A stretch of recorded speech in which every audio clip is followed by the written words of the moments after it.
exclusive Tokyo Beat. Alex, if anything these cold opens are good for, I think it's Larry David style nitpicks on human behavior. And I got one for you. Do you? So, I take my son to daycare. Yes. And when I drop him off in the morning, sometimes there will be another parent just dropping off their kid or in the middle of it or what have you, right? Just ahead of me. So I will go up to the door and wait for them to get settled and get their kid dropped off, and then we'll just take turns. And the thing is that when you go into the daycare, there's a tiny little gate just before the door, right? They have a little gate that fences off their yard, and you just open the gate and you go up to the door. The thing that sometimes happens to me is that I'll get the baby dropped off, and then I'll turn around to leave, and they've closed the gate. And the gate opens. So you have to spend the day there? No, it's just, here's the other thing. The gate opens from the inside. So not only do I have to open the gate again, but it opens towards me. So I have to squirm around and walk around it basically and then exit. I just don't see why you wouldn't just leave it open. I'm the kind of person who, when it happens to me in reverse, when there's someone behind me or whatever, I will leave and just leave the gate open because I know that they are about to leave as well and would probably appreciate the gate being open. Hang on. For clarity, describe this gate. Are you talking about, is this a gate like on the road for your car, or is this like a gate that you open with your hand? Yeah, it's with your hand. It's it's at waist height. It's just one of those little gates that you just open and you walk through it. Okay. Well, I mean, that describes every gate. Well, some of them you need to use both hands, because they're very large, like a big rich mansion would have, those giant gates. No, this is more like, this is a one-hander. You can take care of it. Okay. Okay. We call it Einhander. Okay. Yeah, that's right. Yeah. You're speaking to the German. I know. I'm sorry. That's right. Yes. My mistake. Yeah. That's it. That's my nitpick. That does seem inconsiderate. Yeah. And I would think in a setting like that where you're trying to impart positive life lessons to your children, you would want to set a good example by leaving the gate open. True. Exactly. Well, I mean, by that point, by the time anybody is leaving, like the child is out of the picture. I mean, it's just the adult parent leaving by themselves. Is it possible that they are concerned that if they leave the gate open, then some of the children might drive away? I mean, it's possible, Okay. A lot of them can walk and stuff. Right. So it's only a matter of time. It's only, one thing after another, right? One thing leads to another. They will just go ahead and crack open the door and grab the wheel. And yeah, we've certainly seen films where their short stature is accounted for. They make up for it by. There was a famous one. There was a famous film where a young boy tied some sort of, I think it was an apple crate, to his shoe in order to operate the getaway car so that Dr. Jones and William Scott could escape from Laoshe, the Chinese mafioso. After giving him the remains of Nurhaci, 8th emperor of the something dynasty, this Nurhaci, let me tell you, was a real small guy. William Scott? Yeah. I don't know. Is it Willie short for something? Sorry, Sean William Scott, is that? It could be Wilma. Wilma? Well, it is an actual female name. I mean, I guess that's true. Anything goes, Barn. All right. I already looked it up. It's Wilhelmina. Wilhelmina? That's pretty good, I guess. Possibly named after the Wilhelm scream. Okay. I mean, right? I swear, that's in those movies. I think there was a honest to goodness Wilhelm scream in Resident Evil 6 when I was streaming that recently. I would not doubt it. It was really good. Yeah. We'll get into it. Yeah. On this episode of No More Whoppers. Gate Talk. Oh. What?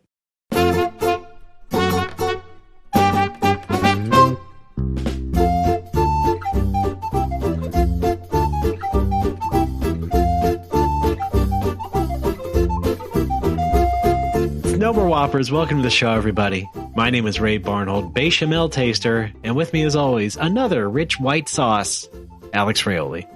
I go on Alfredo. I go on a noodle. I go on a thick noodle. Tasteful nudes, I call them. I hope. Come on over for dinner. Exactly. Let's have a bowl of carbs.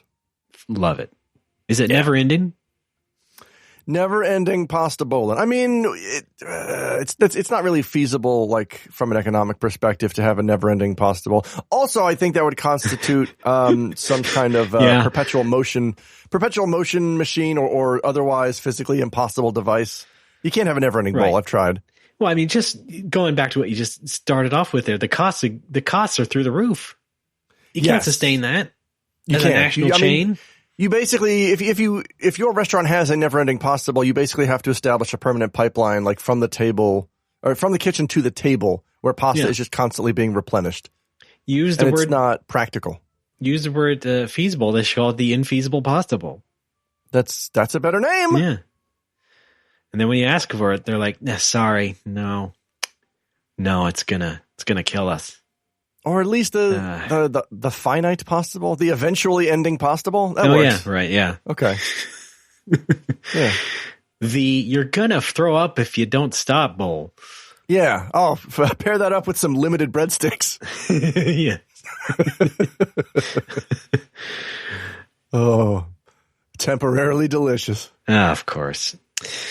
Well, how have you been, Alex? Stressed. Okay. It's been a very stressful month for me, and I'm still going through a lot of shit right now. But I'm going to try my best to bring the Genki. We're recording on November 1st. How was your Halloween? Spooky dooky. I heard Japan tried to stop partying. Yes. In Shibuya, that is. Yes. They put up a big sign or something saying, "Please, no partying, no events on Halloween." Yeah, it was that robot tamping down the "No fun allowed" sign. Yeah, didn't seem to work out. No, it seems, despite what some may think about the Japanese people, a lot of them are still pretty rebellious and won't just follow directions.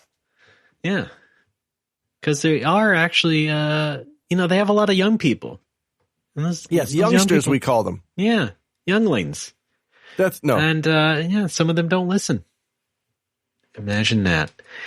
Well, now Nagoya tried to do the same. I believe Nagoya.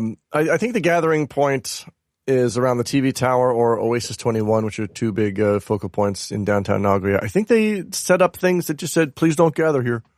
Right. Okay. And people did anyway. I certainly didn't get any of that runoff at the bar. The bar is a few blocks west of downtown in Fushimi. Oh. But yeah. That Saturday was dead. It's been dead for the past couple of months, unfortunately. It's not great. I guess that didn't really work out for your Halloween Horror Nights promotion. No, I didn't even dress up this year. Yeah. No haunted house in the, 3-foot square bar? That's right, yeah. No spaghetti for hair, no peeled grapes for eyes. None of the fun games we usually play. Gosh darn it. I guess you just had to eat all the spaghetti. I did. Yeah, it was a shame. Yeah, seems to work out with the nicknames I used at the top of the show. How about that? Yes. Yeah, huh? I have had a couple of fun visitors lately. The last night, Brian came in, Golder subscriber Brian, who has been there before. He came to the bar in 2017. All right. Yeah. My memories of that time were hazy because I was living drunk. That's basically how I was stumbling through life. But then he showed me a picture of us from 2017. I was like, oh yeah, now I remember you. No, he's very fun. He's a cool guy. He went to the Game Center CX show up there, the 20th anniversary show when that was going on. Oh, yeah. Yeah. Just fun, lots of fun. My buddy Grant has some family in town. He brought his dad and his nephew to the bar. That was nice. It's nice to see fun folks. 3 generations of Scottish men. Oh, boy. Can you believe it? One more haggard than the last. Right, yeah. Exactly. No, they're fine. They're fun. Oh, okay. But yeah, it's just, my problem is I have not rebuilt my clientele of like English teachers since the pandemic. I feel like the pandemic. No, yeah. Well, there's a couple things at play here, which we may have talked about before, but one, a lot of the local English teachers left during the pandemic, and more left soon after. And the ones that have come to replace them, I don't know how to advertise to them or to find them. Well, what was so easy about advertising to the past generation of English teachers? Well, I kind of lucked into it. I mean, that was back when I did advertise before all the legal stuff. Okay, sure. Was, I thought it was safe to advertise, so I did, and I had magazine ads. Oh yeah, I had a flyer going around, and I built up a nice local clientele, who then told their friends. And the first 5 years of the bar were great. That was more in the breaking even phase where I was fine. Okay. And then through the pandemic, I was fine because the stimulus money. And then post pandemic, it's been very difficult. Yeah. That seems to be the story everywhere. Yeah. And on top of that, the Japanese economy sucks and the English teaching industry in general is kind of imploding. Yeah. Yep.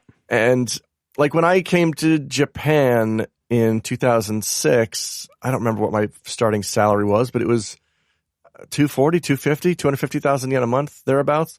That was back when the yen was like 86 yen to the dollar. Oh, and yeah. now it's 150. Yeah. So basically what that means is back in 2006, you could come to Japan from a Western country and you could teach English and make decent money and maybe save some money and just have a comfortable life. Now, if you come to Japan to teach English, you better fucking love Japan because you're not coming here to make or save money because it's not really possible anymore. Right. Yeah. Not in the current state the industry is in. Right. That was my follow-up question, which was, what jobs are there for English-speaking foreigners in Japan now? Let me field this. Few. Yeah. Yeah. No, I got that from what you were talking about. Yeah. It's not just that there's few jobs. It's that the wages are not increasing. And in some cases, wages are going down. What the fuck? Oh, boy. I know the government's trying to get wages to go back up again, but I don't know how they're doing it. I can't imagine it's going to work. The other problem is a lot of ALT outfits or maybe it's even the government doing it. Instead of hiring, ALTs to come to Japan to teach English in person, they're outsourcing this. I think mostly to the Philippines. Like they're getting fluent speakers. Yeah. They're getting, they're fluent speakers in the Philippines who are then just kind of Skyping in to do the lesson, which that's good opportunity if you're an English speaker in the Philippines, certainly. But I don't think it's the same as having like a native speaker in the classroom. You know what I mean? Yeah.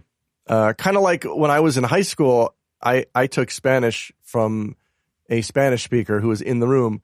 And then when we took Japanese class, the Japanese class was a pre-taped lesson from another school that we just watched. Everything I'm saying happened last week. Look! And I was like, and she was fine. Like she was a good teacher. But I wish we had like an actual teacher in the classroom so I could ask questions on the fly, and we just did not. Right. That's wild. That's Jesus. Good stuff. Yep. So you support a return to office policy for Japan? I don't think so. No. Okay. Well, that's fine. Yeah, I guess just from the outside looking in, like the internet just has really made a lot of work or opportunities sort of redundant because everything can be done remotely. Yes. And it wasn't really until 2020 did everyone figure out you can do a lot of this remotely and then just sort of jumped on to it. Of course, the effect of that being that no one can really find a good job physically in Japan, at least. And well, here too, basically, in some cases. It's not great. What do you do? Yeah. I think a lot of industries are suffering for it. I know I knew a local translator who was basically out of a job because it's all been outsourced to AI translation and then just have a schmuck clean it up in editing who doesn't know Japanese. Yeah. Hey, ironically, it was a schmuck who decided to do the AI translation. Yeah. Yeah, I know manga's been going through that. There's been some controversy there with manga because some of the manga publishers from Japan are like, oh, yeah, let's just go ahead. Let's just get everything AI translated. Yeah. All right, good. All right, we're good to go. The English readers will read it, and it's in English, and that's all we need. Thank you and good night. It's very obvious when something has been translated from another language, but only insofar as, hey, look, boss, it's in that other language. Let's go to lunch. Yes, and Japan is very well known for that treatment. Yes. Before AI was everything. And China, I recently played an hour of a Chinese RPG. Okay. Because it was free on Xbox Game Pass, and I had an hour to kill yesterday, so I tried out, what was it, Sword and Fairy 7? Oh, Sword and Fairy 7, yeah, indeed. Long-running Taiwanese series. Oh, is it Taiwanese? Yeah. Oh, but, okay, there we go. And I played for about an hour, and it was very obviously, it was either machine translated or poorly translated by a person, and I couldn't. Because, I mean, again, it goes back to our conversation about Sea of Stars. Like, if you're making an RPG, story is the most important thing. And if you skimp on any of it, then I'm out. You have to show that you're putting in the effort. And if you're not even bothering to make the sentences sound natural, like a human wrote and spoke them, I am 100% out. Yeah. I mean, it's not enough to just know English. You have to, know how it fits together and what makes sense to other English speakers. You mentioned that game, but also that last Shin-Chan game when it was translated in English, it was very awkward most of the time, and it was a lot of trying to translate Shin-Chan's jokes and puns and stuff, but then other parts were just completely broken nonsense. That one mission that's just called what's her name, Yamada, is a super daughter, and it's just you don't see her parents in this game. Why are we calling her a daughter? Oh, that sounds like it was a very direct translation of the ko. It's the same ko in Megane Ko, but I think you could probably append it to a kanji, compound to make a term that equates to super daughter. Yeah, but then you try to translate that literally, and you sound like an insane person. Exactly. That's what happened. I'm gonna look this up. I'm looking up super daughter in my dictionary right now. Now I got Guitar Vader's super brother in my head. Can you drop that in? You're editing, right? Thanks. Okay. Thanks, man. Thanks, pal. Yeah. Nothing in the dictionary.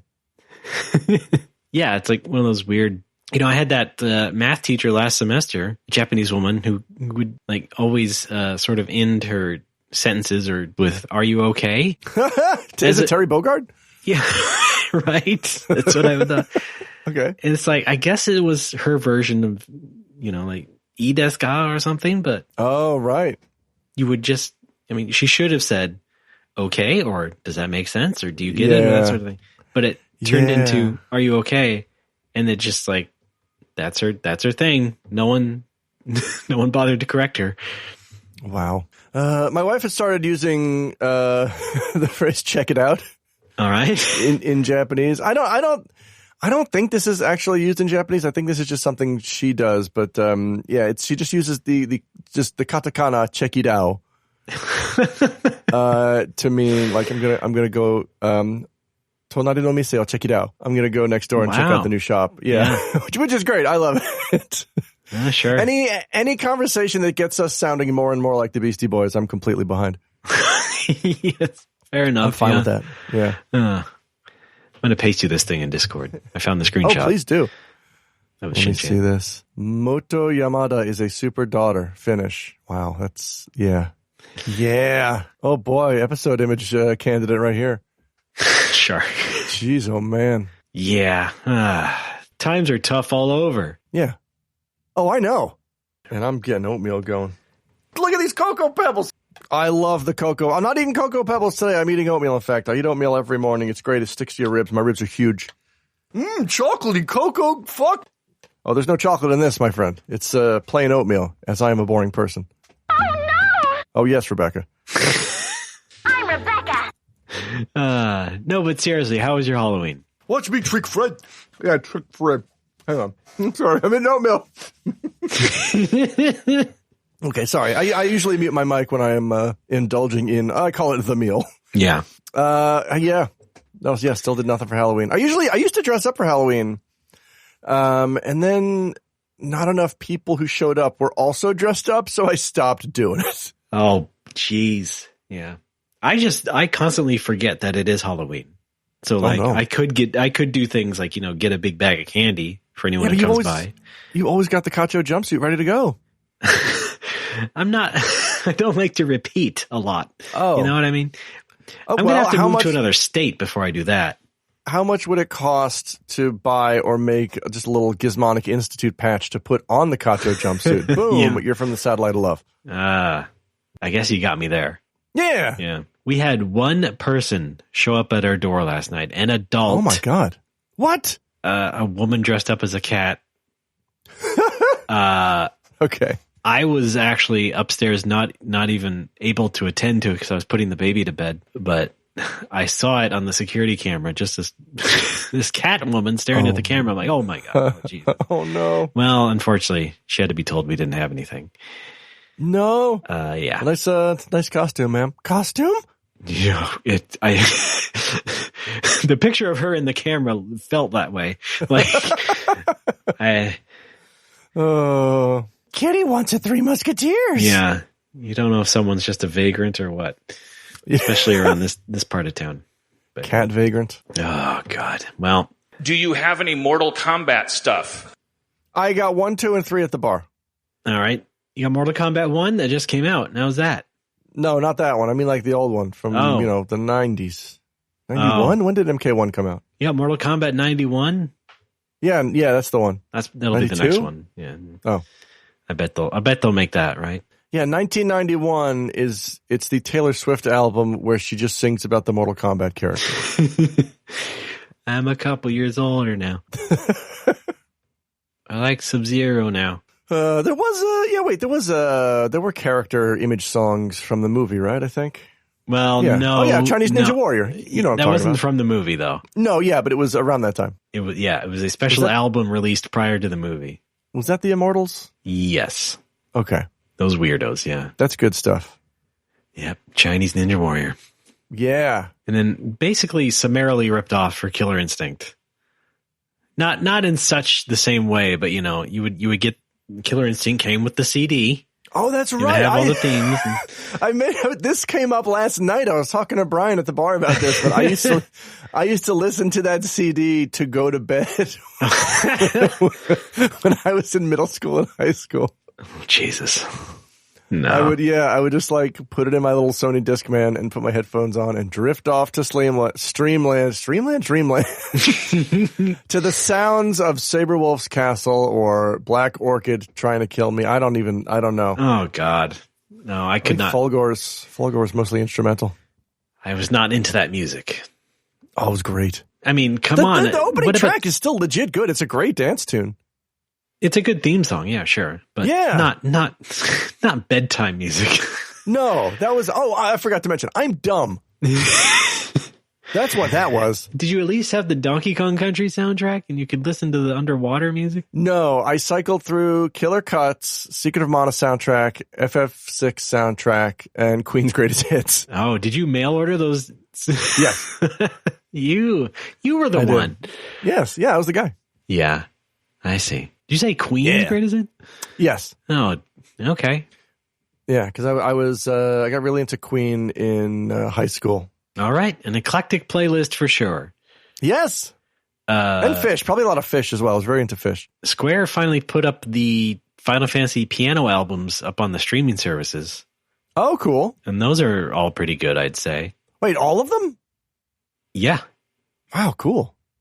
Yeah. I remember I bought the FF11 piano album because it came with what at the time was the complete FF11 OST in 2006, which now has had 2 more expansions added to it. But it came with the FF11 piano collections, which I ripped. I ripped the disc and I put those tracks into the game.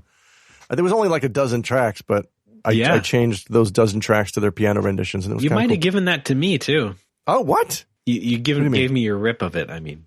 Oh, rip. Yes. I probably did. Not the disc. Oh. Yeah, you probably did. They should reissue for streaming FF4 Celtic Moon. Yes. Oh, I love that album. They haven't done that. Yeah. And there's also Celtic Suikoden albums. That's right. Oh, wait, yeah. Celtic Moon was also in the rotation of songs I would listen to as I went to bed. And the Xenogears OST. Pretty good. There you go. Etc. Yep. I don't think I've actually heard the Suikoden Celtic album. There's a couple. There's a couple? Yeah. Well, I'm down. Yeah.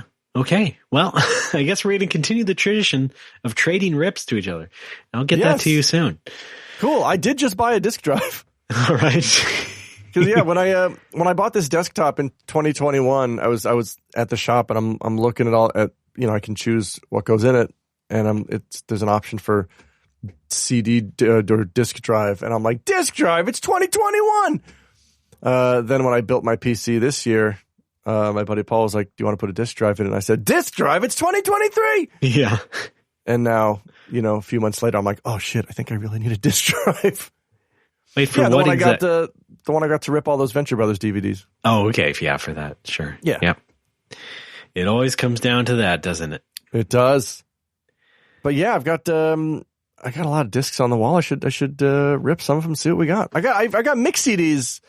I have a mix CD that Andrew Vestal sent me in 2002.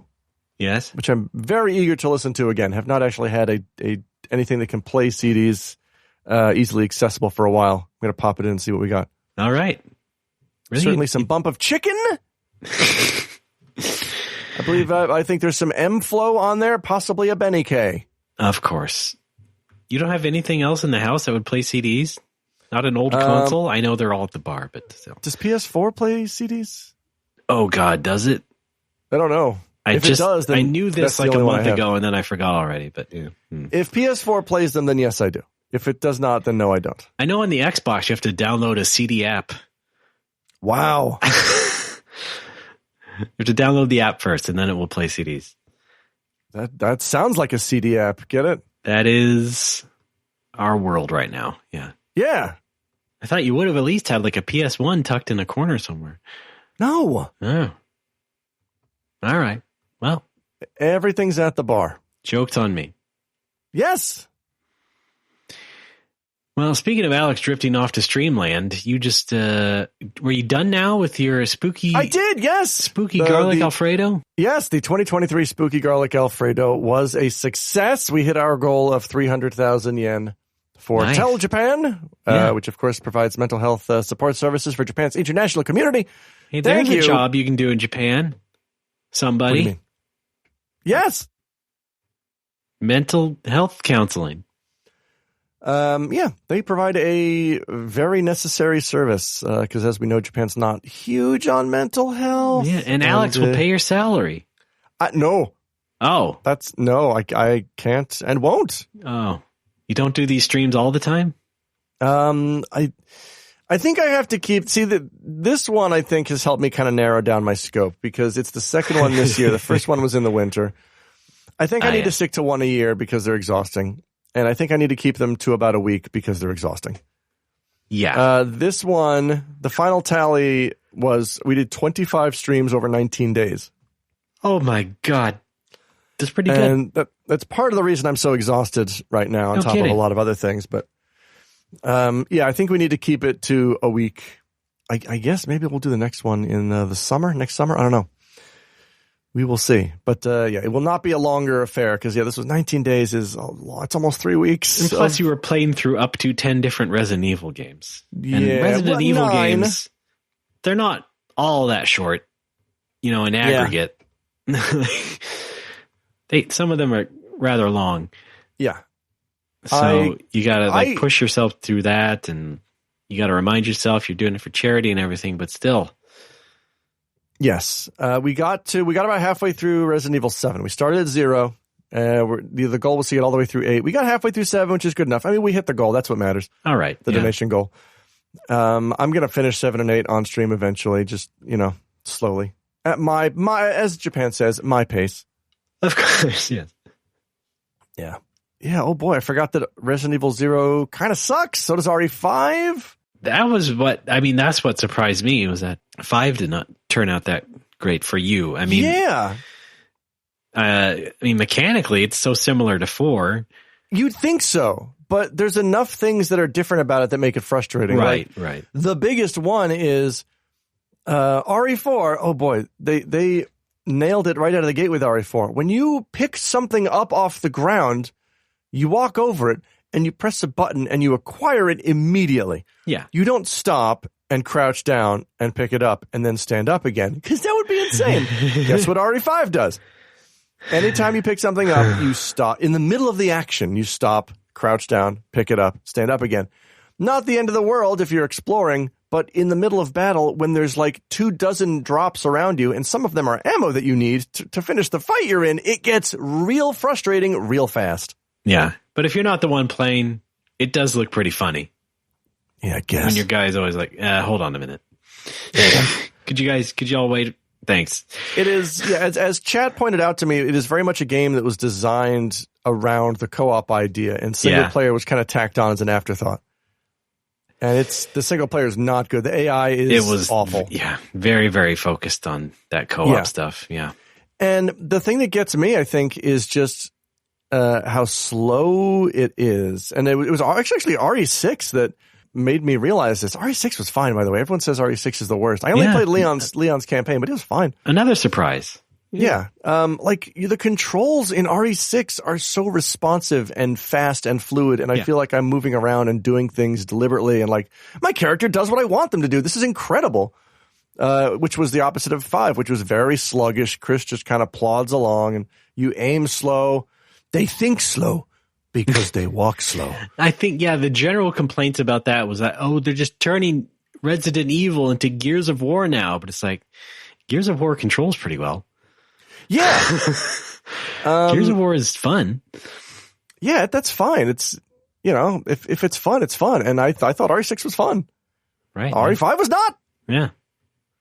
Yeah. And of course, it's all cyclical because Gears of War very inspired by Resident Evil 4 in the sense that it was the over-the-shoulder thing. And yes. Yeah. They sort of ran with that. And then Resident Evil 6 ran with the other thing. Okay. But yeah. Sure. That was interesting to see you find that out. And then I guess by extension, me sort of be like, okay, yeah. I mean, 6 is certainly, you look at it and it's very polished. They were definitely trying to up the level of everything. And some people didn't like that because it was getting like maybe, I guess, to them too clean or too smooth or too controlling well, and like very emblematic of that time period where games were just very much about a lot of third-person shooters. Again, everything sort of mocking Gears of War, not just Capcom or anybody. It's just like, I think you did make this observation where it was just like, that was a time when everything was reaching a new standard in game design and what people would expect from games of that era. Whether it's good or not, I don't know. We'll wrestle with that some other time. RE0 has no excuse because, I mean, at least RE5, you could think, okay, well, the co-op is there. That's what they built it around. RE0 is like a single player co-op game. It sucks. Yeah. And I guess, I mean, you remember you were there. You were on the front lines with me in 2002. You know how much of a big Resident Evil fan, how excited I was. Yeah. And I'll tell you what else. Zero was like the first one I voluntarily sort of played and finished. Oh God. Finished? Yes. Oh God. I guess I suffered all the way through Zero because I didn't come away with like a bad impression necessarily. I don't even really remember what I thought at the time, but just in hindsight, it was just like, well, that wasn't so bad. But seeing Alex go through it again and swear up a storm at it, I was just like, oh, yeah, oh, all right, well, darn. Yeah, I should have played it. On easy. I went with normal because I thought it's RE0. I finished it before. How hard can it be? Oh, hard. Whoops. Yeah. Yeah. And I'll say this too. We probably could have finished all 9 games over the course of the charity stream if I skipped cutscenes, but I wanted it to be like a complete show for the folks, So we watched all the cutscenes. Yeah. Get all the lore. Right? Oh yeah. Hang on. Sorry. I'm dying. No, I was kidding anyway. I'm not. You okay? What does dying I'm alive. mean? No, I just drank too much tea. Oh. I'm old. I think I missed this part, but you were also streaming as a bonus Resident Evil Gaiden? No, yeah, that's later this month. Oh, darn. Okay, so I didn't miss it. No. All right, yeah, good. we met the milestones. The 100,000 yen milestone was I'm going to stream more FF7 Fandub. The 200,000 yen milestone was I will stream the Flintstones, the Treasure of Sierra Madrock. The 300,000 yen grand prize milestone was Resident Evil Gaiden, which I have never played. Yeah. All right. But I'm excited to play. Yeah. The first Western developed one. Oh, was it really? Yeah. Oh, boy. Oh, boy, indeed. Ghost Ship. Oh, yeah. First one on a ship, too. That's right. Is it really? Yeah. Huh. Then they made a couple more on the ship. There have been others. Yeah. Yeah. Cool. Dead aim. You got any room for Dead Aim still? Nope. All right. Hang on. Let's list all the Resident Evil games on a boat. There's Boat Survivor. I know that one. There's Dead Aim. There's Titanic. There's Ghoul Raft. There's these are all on Steam, by the way. These are all just horror games on Steam you can download for free. Sherry Birkin and the Spooky Canoe. You'd think that would rhyme better. Yeah, I'm trying to do something with Peru.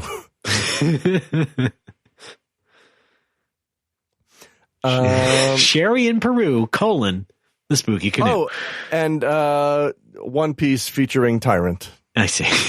That's the last one. Yeah, somebody I believe it was Kyvan. Thank you, Kyvan, who clipped this from my RE1 stream. But I do find it funny that, like, in every Resident Evil game, the last boss is usually this room-sized monstrosity. Yeah. And in Resident Evil 1, it's just, I made a guy big. What if this guy was big? What if this guy was like an extra foot tall and he had a claw? That's great, Wesker. Hey, what if his heart was on the outside? That's fantastic, Wesker. Great Thanks, job, buddy. Al. Yeah. Yeah. Wesker's name is Al, you see. That's right. Yeah. Short for Albert. Uh-huh. I don't know what it is, but that's me. I don't know what it is, but all throughout RE5, Wesker looked like he was spray painted gold. I get that feeling about a lot of those characters in that game. He looked like Adam Warlock in Guardians 3. Sure. He just looked like he's one of those gold people. Oh, God. And I didn't understand why. There's a real sheen on everybody in that game, yeah. Yes. It's weird.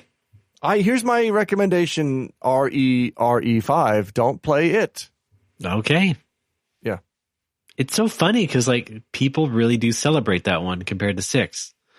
Yeah, I don't understand. 6 is, like, in every way a more fun game. I would have to say probably it is the co-op reputation. Oh, it's got to. Yeah, because everyone in chat who had positive things to say about the game said, I had fun playing this co-op with my friend or brother or whoever. Right. And I'm like, yeah, that makes sense. The game is built around co-op. Yeah. It's not built around shitty AI. Yeah, and I maintain, I've said this for years, I'll still say it, any game is fun if it has co-op. Yes. Smash TV. Yeah. Well, yeah. Final Fantasy VI. But, like, even the bad ones, because, like, when 2 Human came out, I mean, 2 Human is generally a piece of shit, but people were like, well, I played it co-op, it's not that bad. And it's like, yeah, because you can improve a lot when you have your friend with you and you are enjoying this repetitive crap together because you're with your buddy. And that really contributes a lot, you know, to an experience, even if it's a bad experience, game-wise. And it's why Alex and we play a lot of beat 'em ups, and we have when we have been together in the same space before, because those games are pretty repetitive. Not all of those are bangers by any stretch, but, you know, when you're with someone playing it together, it's just naturally more fun. And that's okay. But you also have to realize the games that aren't co-op also usually have a single player mode that, you know, has to have a different set of expectations to it. And if it doesn't meet those, then, you know, the opinion drops. So you just can't always rely on co-op if there's also a single player element. No. I always thought it was funny that Dennis Dyack got so pissed at reviewers about 2 Human. And I reviewed it as part of the EGM review. So I played through it and everything, and I even wrote the strategy guide. But it's funny, Dennis Dyack never called me out. Guess he doesn't know who I am. Oh. Are we going to change that? No, and then years later, he also had it out for Bob Mackey for whatever reason. Oh. Just randomly, just because the dude is psychotic. But, you know, it's just like, hey, man, I was one of the people who shat on 2 Human. Where's my targeted harassment campaign? Oh, well. Video games. I guess I went through it enough with Mike from Penny Arcade. So. Oh, God. Yeah, you can hear more about that on our bonus show. Episode 2. Oh, which is, I guess, available to the public. Yes. Speaking of weirdos in the game industry, we can follow up a bit on that Unity story we were talking about last time. Oh, that's right. Yes, Unity development. Shortly after that, they decided to let go of the CEO, John Riccitiello. Aw. The 8-4 guy? No, a much less fun-loving guy. Okay, much grumpier, much more incompetent. Okay, yeah, because not that the John I know is all smiles. John Riccatello, basically not a smiler. If you find any picture of him, he can do a smarmy smirk, and that's about it as far as photographic record of him goes. So, definitely a man bereft of any humanity. Wow. And finally let go after tanking Unity so far enough that they had no other choice but to get rid of the guy at the top. Not that it makes a lick of difference because, he's not the only guy who came up with the dumb install revenue fee idea. It was a team of people who are mostly still there, still calling several shots along those lines, I'm sure. And so, they just needed someone to take the fall. Is that it? Well, yeah, and that's what happens. The CEO, who's going to be the figurehead, the guy at the little monument at the edge of the ship, except living. Sure. Are you following me at all? Okay. Yeah. Anyway, figurehead. Yeah. So yeah, they got rid of him, and it still doesn't change much for Unity. I guess they made some of it a bit less hellish for people. They said okay, we won't change anything until you use the latest version that will be out in January. But then you're fucked. So yeah, cough, cough. Indeed. Yeah. Whatever. Yeah. Doesn't restore any trust. But yeah, that was Unity. Yeah. Yeah. I very sadly removed RPG Maker Unite from my Steam wish list. That didn't turn out too well by itself. Oh, really? Yeah, well, I was watching videos of a guy kind of reviewing it, quote unquote, and it was just it was kind of a mess. Stupid stuff like hiding buttons when you click over to another interface or something, and I forget all the details. It was just really bizarre, like Bush League stuff they just did not do because it seemed as though they didn't actually know how to do anything in Unity. Fun. Great. Awesome. Well, there's more ways to make RPGs, of course. Name one. You could use Unity just by itself without a special plugin or anything. No. Okay, you could use a whole different engine entirely. Yes. I was just starting from step one, which is the closest step. I was actually considering going back to RPG Maker for a little bit because somebody on our Discord, it might have been Osseteer, said they made a little project in RPG Maker MV. I'm like, I have MV. I should tool around it. I didn't realize it was that versatile. Okay. I had kind of given up on RPG Maker because I just assumed it was after playing with them for a while, they all seemed a little too constraining for what I wanted to do. But yeah. I mean, that is kind of the issue, right? Because you would have to get some sort of extra plugin or somebody made a mod for it that extends functionality to it, right? Yeah. Yeah, I remember that discussion in our new game dev channel. Yes. On Discord. But it was just but you kind of have to wait for people to make those things, And at that point, why not just learn an engine by itself, a better, more full-featured thing? My ultimate goal is I want to make a game that looks and feels like Suikoden 2. Because to me, that's kind of the pinnacle of JRPG design, is that look, that aesthetic. I love it a lot. And I don't think you can do that in MV. I did find somebody made a Suikoden 2 engine, like a video game map editor, I think it was. Okay.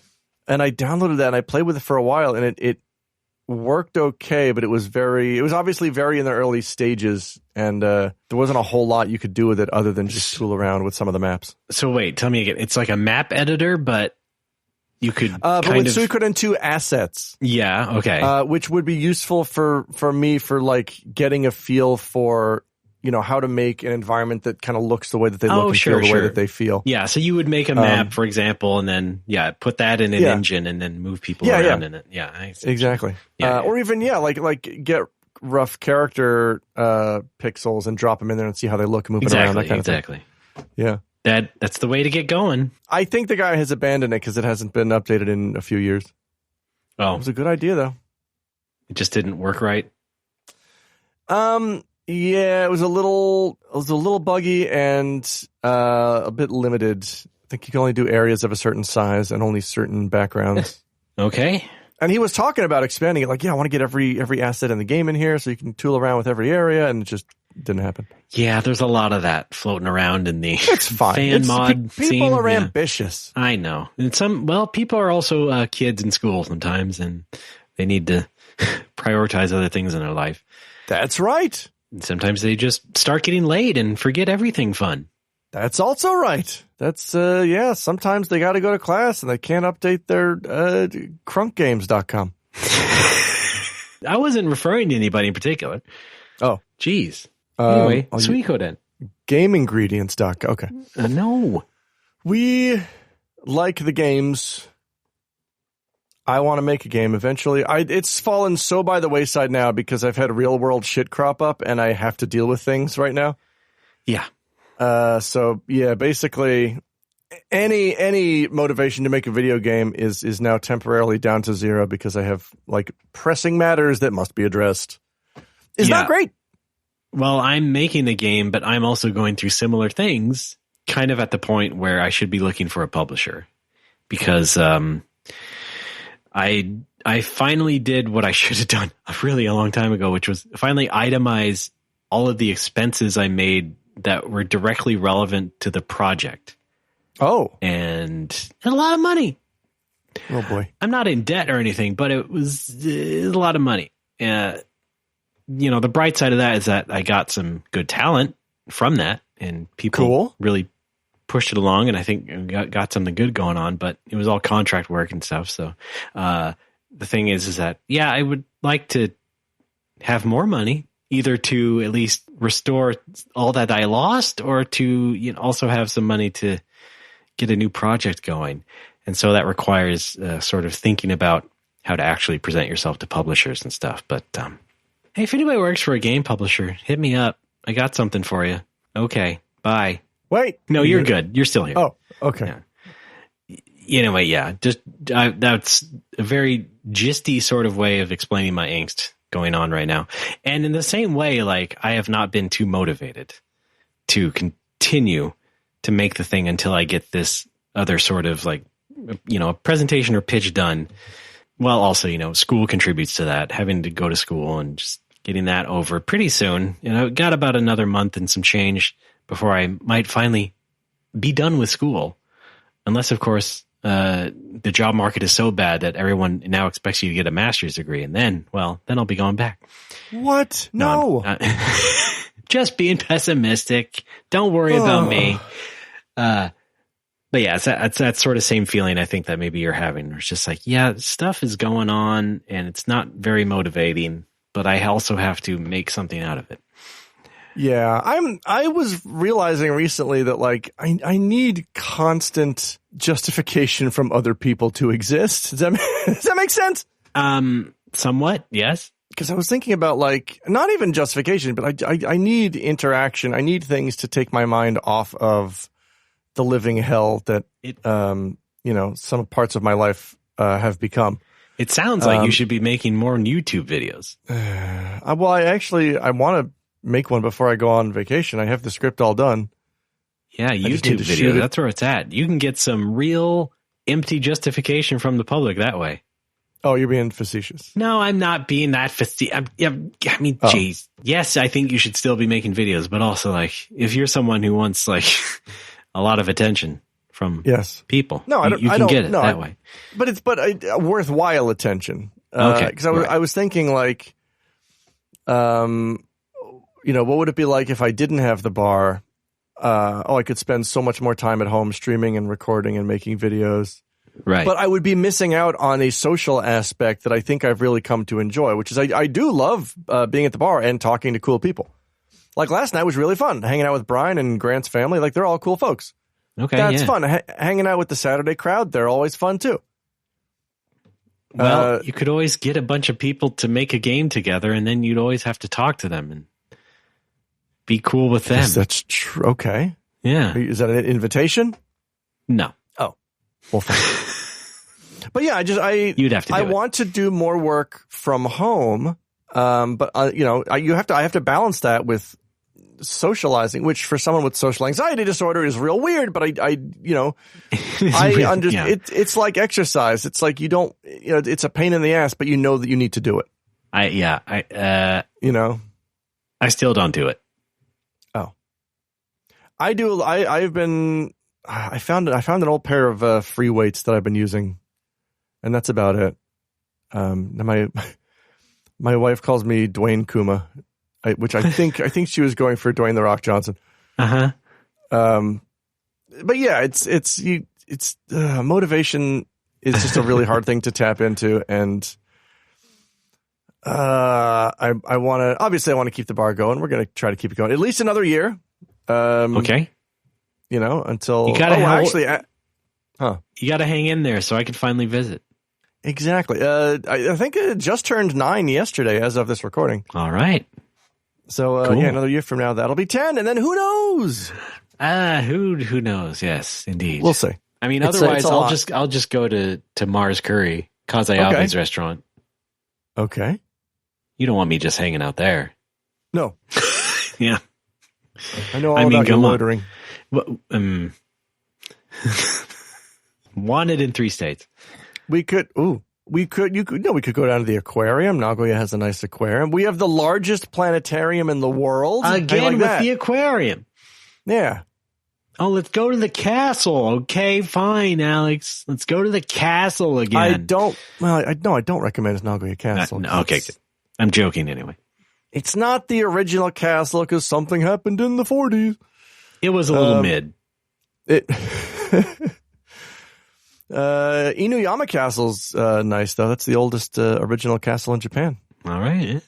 I recommend it. That, of course, means Dog Mountain. Dog Mountain Castle. Go do it. Yeah. Inuyama Joe. I also recommend, not Nagoya Joe. I do recommend Akuma Joe if you can get out there. Yes. Bring a whip. Bring a whip. Oh, Akuma Joe is a good screen name. Just Joe. Yeah. Right? Available now on our Discord, No More Whoppers. Yeah. Come get Akuma Joe. Yeah. Make that your server profile. Well, should we take a break? Let's take a break. I have to finish my tea and oatmeal. All right. Tote meal, as we call it. Thank you. We'll return with more talking about things on a podcast like this after this.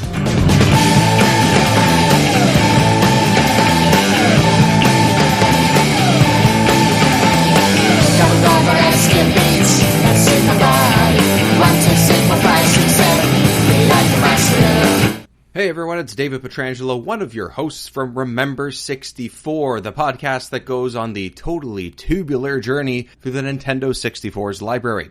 Join us as we dive into classics from Nintendo, Rare, and into the early days of polygons and 3D worlds. Yes, we're covering it all from top of the charts down to the dingy basement and everything in between. We may even find a few hidden gems. Ooh, intriguing. Remember 64, only on the Tokyo Beat Network.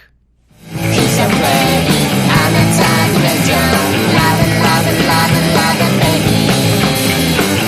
Who are you? What's your name? Super Brother!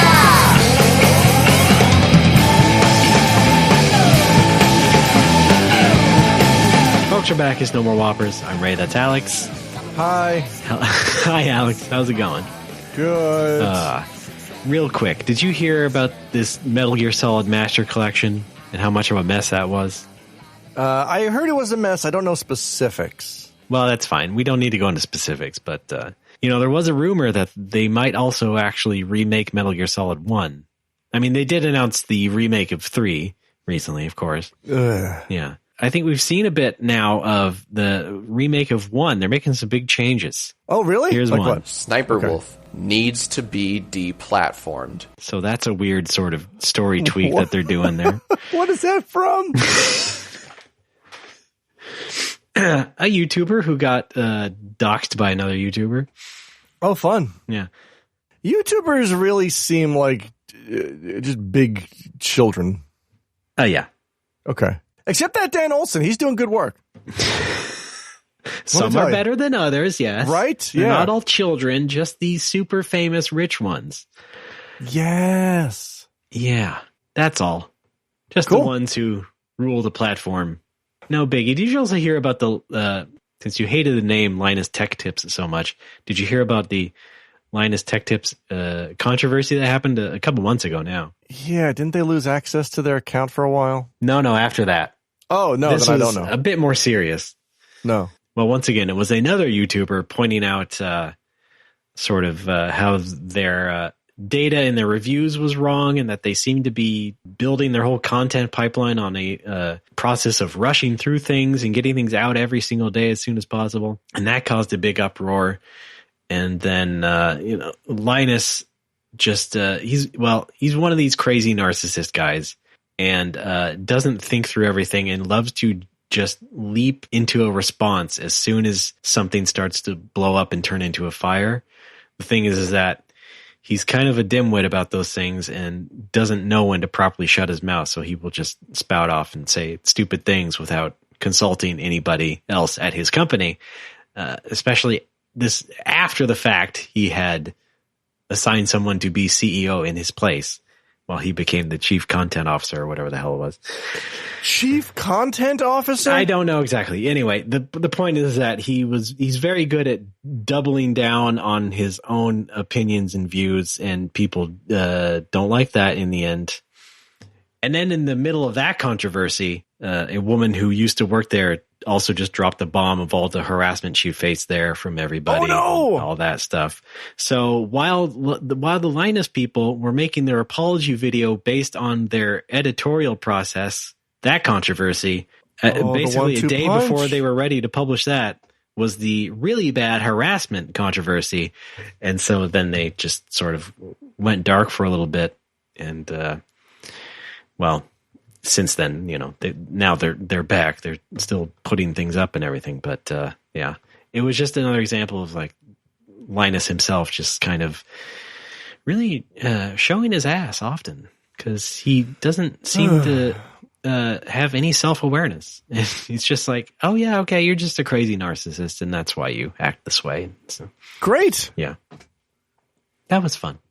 That's Not that cool. I ever liked any of that stuff to begin with, but yeah. No. Okay. The guy is especially ignorant of the gaming industry. Like, Oh, really? he really just hates Nintendo for just not making a Switch that is as good as a PC, I think is what it boiled down to. Just like mad at Nintendo for purposefully making low-powered devices. Jesus Christ. How come this taco stand doesn't make a taco that's as good as a burger? Fuck, what? Yeah. What are you fucking talking about?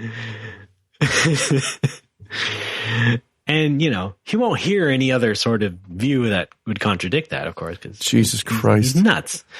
But yeah, I run into folks like that sometimes. This idea that like, well, technically all video game consoles are computers, so why don't they make a Switch that's as powerful as my computer, and then I can play Mario on my computer? Right. Like, you don't know how any of this works, do you? Yeah, no. That's not how this works.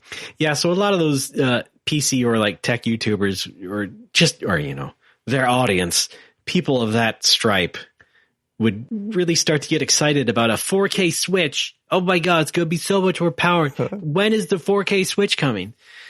I did see another YouTuber guy. He reviews laptops and he's much more level-headed. He's more of a friendlier type, down-to-earth guy. And he put out a video just saying like, yeah, Nintendo's not going to do that, but like mostly because they're making a portable. And if you make a portable at about the same size screen as they've been making so far, like 4K graphics aren't going to make a difference to your eyes on that size of a screen. Oh my God. That's the other thing. That's what confuses me about people clamoring for a 4K Switch is, what are you going to play on your 4K Switch that you aren't already playing on your 4K, PS5 or PC or whatever? Like, right. Well, now you can play The Last of Us 2 4K on your TV, on the handhelds. Like, what is your goal? What do you want to do with it? Right. Well, it's all just empty begging, right? Like people say, well, if Nintendo made the graphics as good as PS5, then maybe I'd get one. But no, you're not actually going to do that because they will never please you. But you're not their target audience. Yeah, and it's been that way since the Wii, at least. Like, yes. when Nintendo really made it clear that, yeah, we're going to make things purposely low powered and low cost for us. And it's going to appeal to everybody anyway, because we make good games anyway. Yeah. Just because some dipshit who expects graphics to get better with every new console doesn't like it. Like, no, it's not how it works. they're going to be ruling the industry whether you like it or not. Yeah. I get angry at Nintendo for my own personal reasons, but I still think it's very silly for nerds to get angry at Nintendo because the games aren't, like, the machines aren't powerful enough, or the games don't look as good as stuff on other, like, that's not, they're there to be fun. They're video games. Like, you play a game to have fun, not to look at a high fidelity image. Like, that should be secondary to the fun. Right. And I the thing I do like about Nintendo is that they're totally okay with, yes, visuals are secondary to the fun. Yeah. And by the way, I play Switch games on our big 4K TV, and the scaling of either both the TV or maybe whatever they do in the game as far as resolution scaling goes, it's pretty good. Like, of course, the game looks clean at a distance from even a big 4K TV. So yeah, it has to be a really badly produced game for it to really look bad. But like Tears of the Kingdom looks pretty good, even though like it's not a lot of environmental detail. Nevertheless, like the image is clean looking. And even more recently with Super Mario Brothers Wonder, looks pretty darn good. I still got to play that. Yeah, I've barely started it. I've had other things, but yeah. I got to pick it up before my trip. I want to have that on the plane. Yeah. Oh man, when are you going on your trip? I don't want to give specific dates, but I'll tell you this: the bar will be closed for a couple of weeks in November. Okay. Yeah, I guess I can give you the bar hours. Hang on here, I wrote them down. Just your address and social security number will be fine. All right, 123. Sorry, wait, no, that's fake. 1600 Pennsylvania Avenue. Okay. Washington, District of Columbia. Social is 123 45 6789. And you are the president? Yeah. Okay. Yes, my name is Bo Jiden. Boach. Bo knows Jace Ball? What? Ninja Biden Black. Call me that. I will be gone. The bar will be closed from November 12th through November 28th. I see. All right. Back on the 29th. I was going to say, I think you might have been in time for the Mario RPG remake. Because I know you love those timed hits. And I know you're looking forward to that Mario RPG remake. I mean, I have enough nostalgia for Mario RPG where I might buy that. But I mean, one game at a time. I'm going to finish Mario Wonder first. Yeah. I was a little frustrated because I wanted to buy Mario Wonder on launch, but I was busy with the Resident Evil marathon. And at that point, I was just thinking, well, geez, if I can't play it at launch, I'm missing out. I got the FOMO real bad. I might as well just get it when it goes on sale. Oh, wait, it's the cheapest it will ever be right now. Precisely. So I might as well just buy it. Yeah, it's a Nintendo game. I might as well just, pay $1 million now to have it. Yep. Oh, it comes out November 17th. I was trying to look that up in my vamping there, but yeah. I might pick it up while I'm over there. Who knows? Perhaps. Yeah, I got that and Mario Wonder from vouchers. I got those eShop vouchers, and so fun. I just used them on those. Oh wait, hang on. Yeah, didn't Nintendo just copyright like a foldable 2-screen thing? They patented a concept for a thing that might do that and have 2 screens that split off and can be used independently or something. But no guarantee that'll be in the next system. My first thought about that was, they're opening up the possibility of they want to make lots of money through like a DS and 3DS eShop, because they have those whole libraries are just sitting there, and now they can sell them to you again, or maybe potentially. It really depends, because like a lot of people are were like, when is Nintendo going to put GameCube games on the online service for the Virtual Console or whatever? And what Nintendo instead does is make Metroid Prime Remastered, Paper Mario: The Thousand Year Door Remastered, Even Namco makes Baten Kaitos 1 and 2 remastered. Oh, wow. Their strategy is to just remake the GameCube games and sell it to you that way. At full price. Yeah. Because you'll get excited for that anyway. And so there you go. And that has happened with some DS games even now. They're even remaking another Code. That's right. And Atlas remade Etrian Odyssey 1, 2, and 3. And and there's also, of course, Game Center CX 1 and 2 coming out next year. So everybody seems to be joining on the train of, we don't necessarily need to sell you the emulated versions, because I don't think that ever really pans out the way that everybody, the armchair people, really think it does. Virtual Console did not take off nearly as well as Nintendo thought it would, I think. And I think people just went on their Wii, went on the shop once, downloaded Mario 1 and Sonic 1, and then we're done. They're not going to buy any more retro games that way. And so, years later, Nintendo does a sort of a revision of that on Switch, where it's like, well, you'll get these games if you pay our subscription, and you'll get all these other benefits from our online service, and you'll just get these games wholesale, but you don't have to pay for them separately. And so that seems to be pretty much what they're doing with the older games, the non-3D stuff, except for N64, of course. Whereas, GameCube and everything after that, it's just like, we can just remake it. People will pay the $69.99 for it, and we're golden. Yeah, that's why I'm suspecting they'll do like a Nintendo Switch Online thing. If this 2-screen thing turns into anything, I think that would be a good chance for them to do an NSO style subscription thing with DS and 3DS games, because I think one of the reasons that the Virtual Console didn't really take off is because most of the folks who want to play those are emulating them anyway. It was really more of like a gimmick. I think like you said, it's Super Mario 1, it's Sonic 1. Cool. Right. And I'm referring to people who are not us. The average, because the Wii was very popular. A lot of people had a Wii. Yes. I bought a non-insignificant number of games on the Virtual Console. Yeah. As did I. And I could see in 2 regions. I could see an NSO style DS 3DS library on that 2-screen thing being popular, mostly because I don't know if we do, because we're weirdos, but I don't think a lot of people still have their DS or 3DS. Plus, there's something about the tactile, having 2 screens and a stylus in front of you is different. Those are you can't really emulate the experience of playing a DS or a 3DS game on a PC.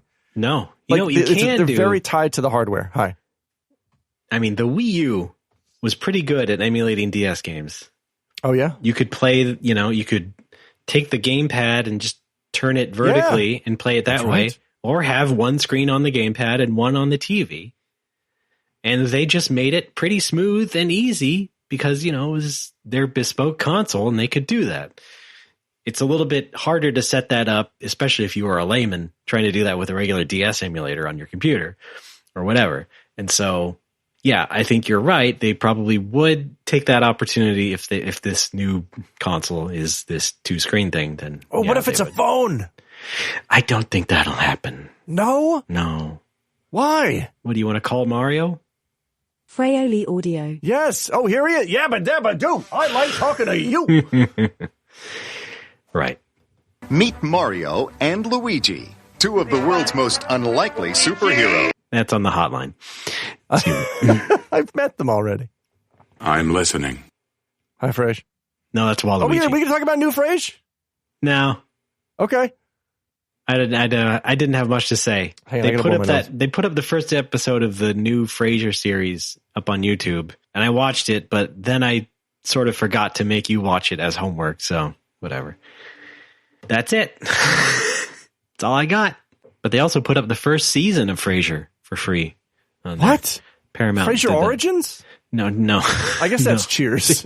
Yes. Okay. Frasier Rising. Phrased it evil 0.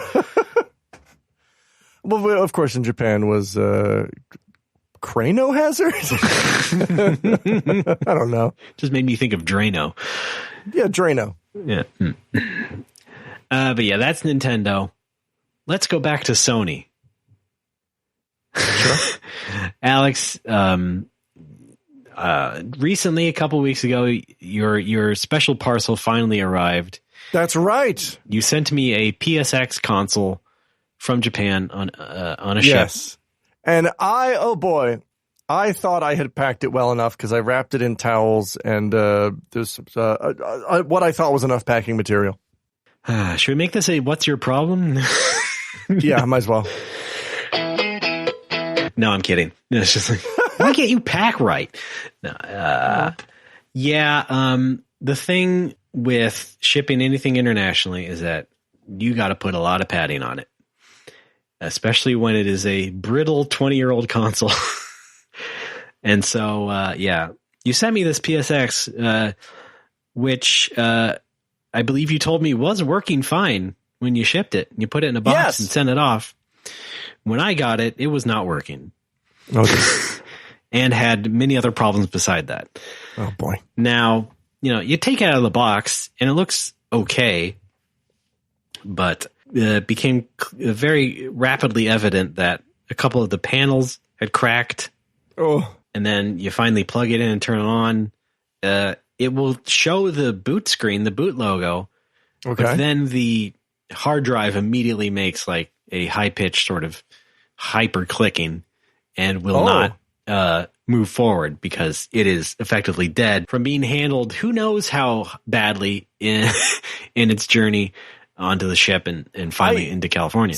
It did have a pre-existing condition. This is why I had trouble getting it healthcare. It did have a pre-existing condition.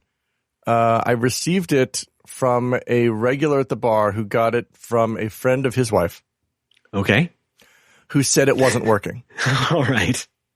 So she brought it to the bar and she said, "Do you want this PSX? It's broken." And I said, "Sure, it'll be a cool decoration." And it wasn't. And then, on a lark, I just like, well, let's see how broken. So I plugged it in, hooked it up, turned it on. We put a game in there, which is still in there, it seems. Yeah, it turned out the game popped out when I pushed the eject button. Yeah. Yeah. And it worked. It was working. So it may have just been working sporadically. I only tested it the once, but sure. I think the trip maybe pushed it over the edge to where it's probably not working ever. Yeah.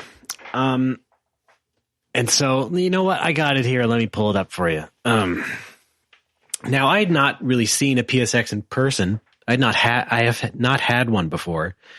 So I used this as a learning opportunity, I guess, as I took it apart and first of all cleaned it. I did a good cleaning of the outer panels and everything. Oh, good. I mean, some of this was a lost cause anyway, because it was kind of yellowed on some edges of it, and some of that was just not worth trying to fix. It's a lost cause, but that's fine. That's to be expected from old systems from who knows whose house. But so the PSX is very insanely designed for one thing. It is for anyone who doesn't know, it is a PS2/DVR. So Sony made this thing where you could record TV shows, but also play PS2 games on it. And so it has a hard drive inside of it for that purpose. And it is just also like, what would you say? Half, almost twice the size of a normal PS2? It's certainly twice the weight of a normal PS2. It's very heavy. Yes. And that is also, I think, a contributing factor to its condition. It has these two big fancy panels on it, on the sides. They're these decorative sort of, not wings, but you could call them wings. They're just these horizontal panels that kind of slide off. Or at least I thought they slid off when one of them easily slid off. Oh, no! It turned out there was a little hook part on the inner part of that panel that was broken off, along with some other parts of the rails. And so when you take these panels off, they reveal two large rails for the things. And again, I was not sure what to expect from a PSX, but one of these rails was bent inward toward the back of it. Oh. And I thought, well, is that just like an aesthetic thing? Because, I mean, the other one kind of looks like that, but not really. And so I think it just turned out that, yes, that panel just got really bent and whacked somehow on the journey. Oof. And so, of course, also the hard drive doesn't work. The disk drive works to the extent that it ejected the game you had in there. Say hello to Dragon Ball Z Sparking. I believe that's Budokai 3. One of those. So I got a free copy of that thanks to Alex. Yes. I'm going to check the bar today. I may need that disc back. Okay, fine. And so, yeah, I, for the most part, everything looked intact except for those side panels, right? One thing I did not tell you, Alex, recently, and that I just found out, was that the front USB port also got a little bit broken. What? So USB ports, they have that little metal outer shell to them, you know? Yeah. And the bottom part of that was split in two. It doesn't prevent anything from being inserted in the port. It was just sort of also cracked. Okay. On the whole journey. Jesus, what happened to this thing? I know, right? There's a lot of weird little cosmetic things that happened to it, and it was very strange. But yeah, I mean that's about it. It was that panel that was broken off and now very loosely goes back on, and some of those other little things. And it was just, you know, generally a bit yellowed, but there's nothing we can do about that, really. Wow. The other crazy thing about the PSX is that it can be set vertically, like the PS2 could. In fact, those side panels that I talked about have big rubber feet on them on the backside. And then you stand it up, and it's supposed to have the disk drive pointing up. It's a really weird design. Most consoles, in fact, computers these days, you would stand vertically and the disk drive would be on the side like a normal unit would. But no, the top panel of PSX has its logo also pointed in such a way that you could, in fact, just have it pointed upward, facing you, and be able to use it that way. And I just thought that was an interesting sort of quirk about this thing, and also why it is kind of appealing, because it's such a weird sort of Sony thing in general. But they also like compensated for that. So if you have it vertical, it has a second set of indicator lights and an IR sensor. So because the ones in front are pointed upwards now, and you'd have this thing pointed at you, you could in fact still use the remote, because the rest of it now is pointing towards you. It's very dumb. But yeah, I don't know what else to say. It's just that thanks. Anytime. You want to send any more? I can send you a lot more broken consoles if you want. Well, I'll tell you what else is that I'm not too broken up about this, because it's also not that hard if I wanted to find another junky PSX from Japan. They're kind of a dime a dozen, and really not too much more of an expense for myself than it would have been already. And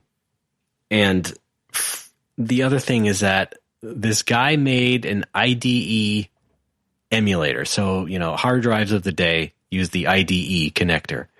And this guy made a emulator board for that could basically replace a hard drive. And he specifically said it will mimic the instructions of a PSX. So you can reliably replace a PSX hard drive and get it working again. Oh, cool. And I say that because the hard drives are encrypted, because it's Sony proprietary bullshit. That's a thing they're very well known for, even today. And so essentially the hard drive is kind of tied to the console. Only the PSX is going to be able to read the hard drive. You just cannot drop a new one in either, because the drive had special files or firmware on it that a normal hard drive just does not have, and would not have even if you tried to reformat it. So the PSX makes it impossible for you to just replace the hard drive. But apparently this dude's device does. And so I will get one of those and sort of, you know, wait for it in general, because this is kind of like a hobby project. And I knew that going in. I thought, well, hey, Alex, I can get a PSX from him, and I'll just make it a little bit of a project from here on out. And so that's what we're doing. We're just waiting patiently now to see if we can fix it up. Speaking of hobby projects, I'm still trying to turn a broken Dreamcast into a tissue dispenser. And I sounds like you're halfway there. Yes. Well, yeah, I broke it first. I got to do the rest. I've been trying to whiten some of my old consoles, and a trick that I found, which is probably bad, is I spray them with bleach. Yeah. I mean, it's only been good for getting rid of the nicotine because obviously the bar went smoke-free on January 1st of this year. And I've been kind of de-gunkifying a lot of the consoles and games. And I took apart a Super Nintendo last month, and I just took the top and the bottom of the shell, and I just sprayed them with bleach, and I let them sit in a sink, and I washed them off, and they came out like factory fresh, good as new, super bright and shiny. I'm sure that's not good for the integrity of the plastic, but it looks fantastic. This is the rub. Huh. Is that it's not bleach you should be using most of the time, but hydrogen peroxide. You need a high concentrated hydrogen peroxide. And that's really the active ingredient in most of these things where people try and brighten these old electronics up. Right. The thing is, it's also going to break down the plastic. So in some ways, it's a losing battle, but it does give you a good result in the short term. Whether the short term is 1 year or 10, I don't really know, but it will work in some cases. I'll still give it a go. Because I tried it with the Dreamcast. I brought the Dreamcast home, took it apart, took the plastic shell, and I put it in the sink, spritzed it with bleach, let it sit for a while, came back, washed it off. It was 2 shades lighter, but it's still yellow. So I think that means that what I removed was the smoke, and what remains is the actual yellowing of the plastic that I think I do need the hydrogen peroxide for. Yeah, you need to give it a peroxide bath. However, I would say probably the Dreamcast plastic would fare better than anything older than it. Like, for example, a Famicom. Yeah. Famicoms are pretty good at yellowing, and I gave one a bath a couple years ago, and I think that did break down the plastic even more. Famicom, not exactly a durable system to begin with as far as its outer shell goes, but again, it's fine. We can just let it go. I got a nice temporary result out of it. We're good to go. And you know what? The AV Famicom is much better anyway. Who cares? Yeah. Years ago, they were talking about Retro Bright and how, you need this special mixture and everything. You need to have it sit out in the sun and everything. And no, it's really just peroxide, liquid 40 volume hydrogen peroxide that you put in, ideally, a plastic bin surrounded by tin foil and wrap some UV light strips around it. And then you just sort of, quote unquote, bake it in there overnight or however long you need. The problem, of course, is that getting that kind of hydrogen peroxide in certain countries is not that easy. I think in Australia it's really hard or banned. So this is like hardcore, hair salon type hydrogen peroxide that they use for bleaching hair and stuff. And so they're not just going to sell it to any old person, at least not in every country. So it's easy to get here in America. I could just get a couple jugs of it off Amazon. I don't think so in Australia, and I'm not sure about Japan. But, I don't know what the situation is in Japan. I mean, I imagine, folks have found ways to approximate it. Hydrogen approximate it. Yes, of course. Thank you. But I also was telling you all this before on the Discord. I gave you my tip, my approach, and it worked for me. It all depends on what your situation's like. Yeah, it's not a priority for me right now. It's one of those things that once I can turn down the volume on some of the other pressing matters in my life, then we can work on bleaching the Dreamcast. Yeah, exactly. Yeah. I had to give up my brightening bin, as I called it, when we moved to this latest house, but I got to make another one, I think. The PSX could use it. Yeah. Maybe, yeah. Yeah, that thing was sitting in my scullery for years, marinating in smoke. Great, thanks. Thank God I cleaned it anyway. Thank God I ran those shells through the dishwasher. Good Lord. Oy. I'm glad you're enjoying the gift. You'll enjoy it for years to come. Maybe I'll just buy a new one. You'll love it. You like it. I'll just use this for parts. Yeah. You buy it. Yeah, it's exactly what I was going for. But yes, thank you. I'm glad you went out of your way. You also sent some baby clothes, some brand new baby clothes, not 20-year-old stuff like the PSX. This is kind of funny. I think you said the package got wet, and I think this is maybe how this happened. They were for you. They were adult-sized clothes. And then I guess over the course of the trip on the boat, the package got soaked and they shrunk down. But it works out because your son can wear them. My mistake, yeah. Yeah. Well, Yeah, I mean, I wasn't really going to wear the traffic and car pajamas, really. What? Why? It's not really my style. What is your style then? Well, not that kind of pajamas. I just wear pajama bottoms, really. And no top? All right, pajama bottom a normal model. shirt. Oh, like a button down? I was sad to not be able to wear the panda butt pants. Oh, yeah, those are good. There's a panda's face on the butt, yeah. Panda butt. But, yeah, thank you nonetheless. Anytime. And that's the story of Alex's package. Yes. Yeah. Wow, yeah. It's just a long and labored tale. How do you hold fucking pistols in your feet? Why, a T-Rex? Wow, that's... How's Atsugiri Jason doing? I don't know. I know he's still giving financial advice. He's good with money. Or so he says. Have you heard his new podcast? I'm Rebecca. That's not it. Have you heard his new podcast? Wait. Don't tell me. Sniper Wolf needs to be deplatformed. Oh, yeah. What is going on with those Metal Gear ports? Oh, you do want to hear about the Master Collection. I do. I think I do, yeah. Basically, they half-assed getting the old HD editions to run on today's systems. And then they got M2 to make a PS1 emulator, except it's bilinear filtered, so it's a blurry experience and you can't change it if you want to play Metal Gear Solid 1. What? Yeah. Why? Because they wanted to make some money and resell these games again. So emulation's still the way to go, huh? Independent, homegrown emulation, yeah. Yeah. I mean, this is an emulator. They're just emulating that stuff. Yeah, but it's a commercial emulator. They were, I guess, nice enough to include all the different regional variations. Sort of what they did with the Contra and Castlevania collections is that you can play, for whatever reason, Metal Gear Solid Integral, and you can play the European and American versions of VR missions separately from Metal Gear Solid Integral, which was the Japanese version that included VR missions. But anyway, they just threw it in because they're just ISOs at this point. Throw it in the package. But yeah, the Metal Gear Solid 2 and 3 were just warmed over versions of Blue Point's HD versions from the last generation or two. Now, the only thing that would have interested me in this is playing original MGS in 16:9. No. Is that an option? No? Okay. No, it's very much the Nintendo approach, which is you're just going to get this as close to as it used to be as possible. Nothing else. Have fun.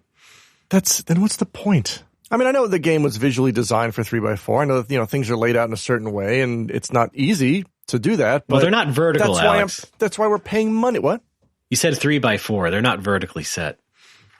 I'm just making fun of you. Yeah. Whatever. No, I play Metal Gear in Tate mode. You don't know that? My mistake, yeah. Yeah. That's your speedrun record. I have been thinking about speedrunning Dragon Quest 3, but once again, after things kind of settle down in my life, because I found a Japanese guide for the Super Famicom version that looks interesting. Okay, cool. Yeah, we'll see. Because right now I am. My buddy Paul got me it's a little Chinese Game Boy looking thing that's just loaded up with emulators. It's called GKD Mini something. Okay, sure. Yeah. And it's got Dragon Quest 3 GBC on there. And just to pass the time at work, I've been going for all the gold monster medals again, which was an insane series of streams I did earlier this year, last year. That's right. To get every gold monster medal in Dragon Warrior 3 GBC, which is the only version of the game that has them. Yeah. And it's ridiculous. It's basically you're grinding super rare drops from every enemy in the game. And yet you love it. I love it. I did it once, and I'm already about halfway through doing it again. Because it's something to do. I guess, but I wish I could understand you at any level. When May rolls around, can we please do a 3-year anniversary show celebrating the announcement of a DQ3 remake? Yeah, sure. Good, because where the fuck is it? I mean, we've talked about this before, but oh my God. Well, there is some decent Dragon Quest news in that apparently there was a reveal of an Asian version of Dragon Quest X offline. Oh, yeah. Which supposedly could be in English. I know that's a very non-committal sort of way of putting it, but it's a new version of it, so maybe they could localize it for the Western English market. It would be possible. Nice. Yeah. That would sure be would nice. Be neat, yeah. But as for that Dragon Quest III HD 2D, who the hell knows? Who the hell knows? You said before it was because Square Enix was releasing a lot of stuff that they wouldn't have space for it. But this year's been a little light for them. Yeah, it has. They had a lot of stuff coming out last fall where it was like the Valkyrie game and Harvestella and all this other crap. And they did that for a couple months in the fall and I think the beginning of the year. But then it's kind of slowed down. And I think for the beginning of the year, they're gearing up for FF7 Rebirth. Yeah. Coming right off of FF16. And so, yeah, who knows? Yeah, like at this point, why don't you guys just wait for Switch 2? They might be. Who knows? But if the Switch 2 is backwards compatible, then it's a moot point. That is true. Yeah. And I imagine it would be, right? You would really hope. You would really, really hope, right? But no confirmation yet. We have no idea. No idea one way or another. It's all behind closed doors. You're a dull boy, Billy. Yeah, thank you. That's a mistake. All right. Oh, God.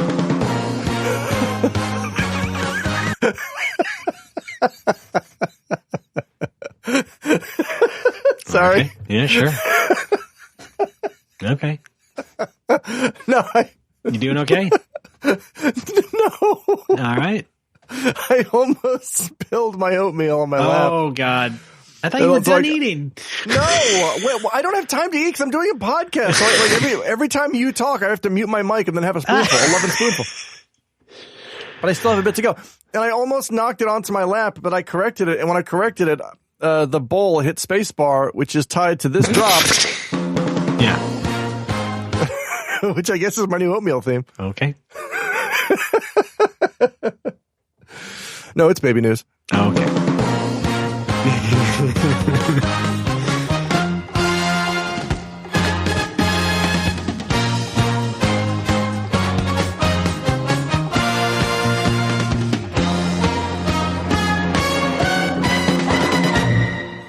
All right, any baby news? No. All right, that does it for this episode. All right. Wait, I do actually. What is it? He was saying his first words, and we got it on tape. Here it is. Uxamo. What? Uxamo. Wow. He sounds a lot like me. Yeah, he learns from the best. Okay. I think we got my first words over here. Give me your SNL Dreamcast. You sure it wasn't this? Watch me trick Fred. It might have been sandwiches. It's probably sandwiches. Pac-Man, you're fucked. All right. Sandwiches. Hey, oh, it's me. Oh, wow, yes, that's great. That's pretty good. Hey, I got one more gaming nitpick. What? So, pretty soon here in November, we're going to have the new version of a game called Like a Dragon. They got that Like a Dragon Gaiden coming out. Yes. And Sega, they seem to say on their website even, it's going to be on all the systems, Xbox, plus Windows. And usually what Sega's done, at least so far with Like a Dragon, that is to say Yakuza 7, and the upcoming 8th game, Like a Dragon Infinite Wealth, they will be Xbox Play Anywhere games in that, they'll be available on Xbox and Windows, and you can, trade the saves between them. If you buy one, you get both versions, that sort of thing. This Gaiden game, even though Sega lists it as being available on Windows, you click the link to go to Windows, expecting it to be Xbox Play Anywhere. It just goes to the Xbox version where it says it's only on the Xbox consoles. Uh-oh. And it's been this way the entire time. And I don't know if it's just going to launch and it will still be like that, not available on the Windows Store, or am I just going to be encouraged to buy it on Steam instead? because I do like the convenience of the Xbox Play Anywhere stuff, especially with a game like Yakuza, where I could play it on different devices across my entire household. Sorry to sound like an advertisement, but it's true in some respects. I was just you sold me. And I even tried to write to Sega's technical support to say, hey, listen, I really need a specific answer about the actual listing of Xbox on it. And of course, whatever people they have working in support in their office didn't really give me any useful information. In fact, they just gave me I think it was a generic message saying, like Dragon Gaiden, the man who erased his name is not yet released. We'll have more information on that coming soon. So thanks for that, Sega. And I already left Twitter, so I'm not going to bug them on Twitter.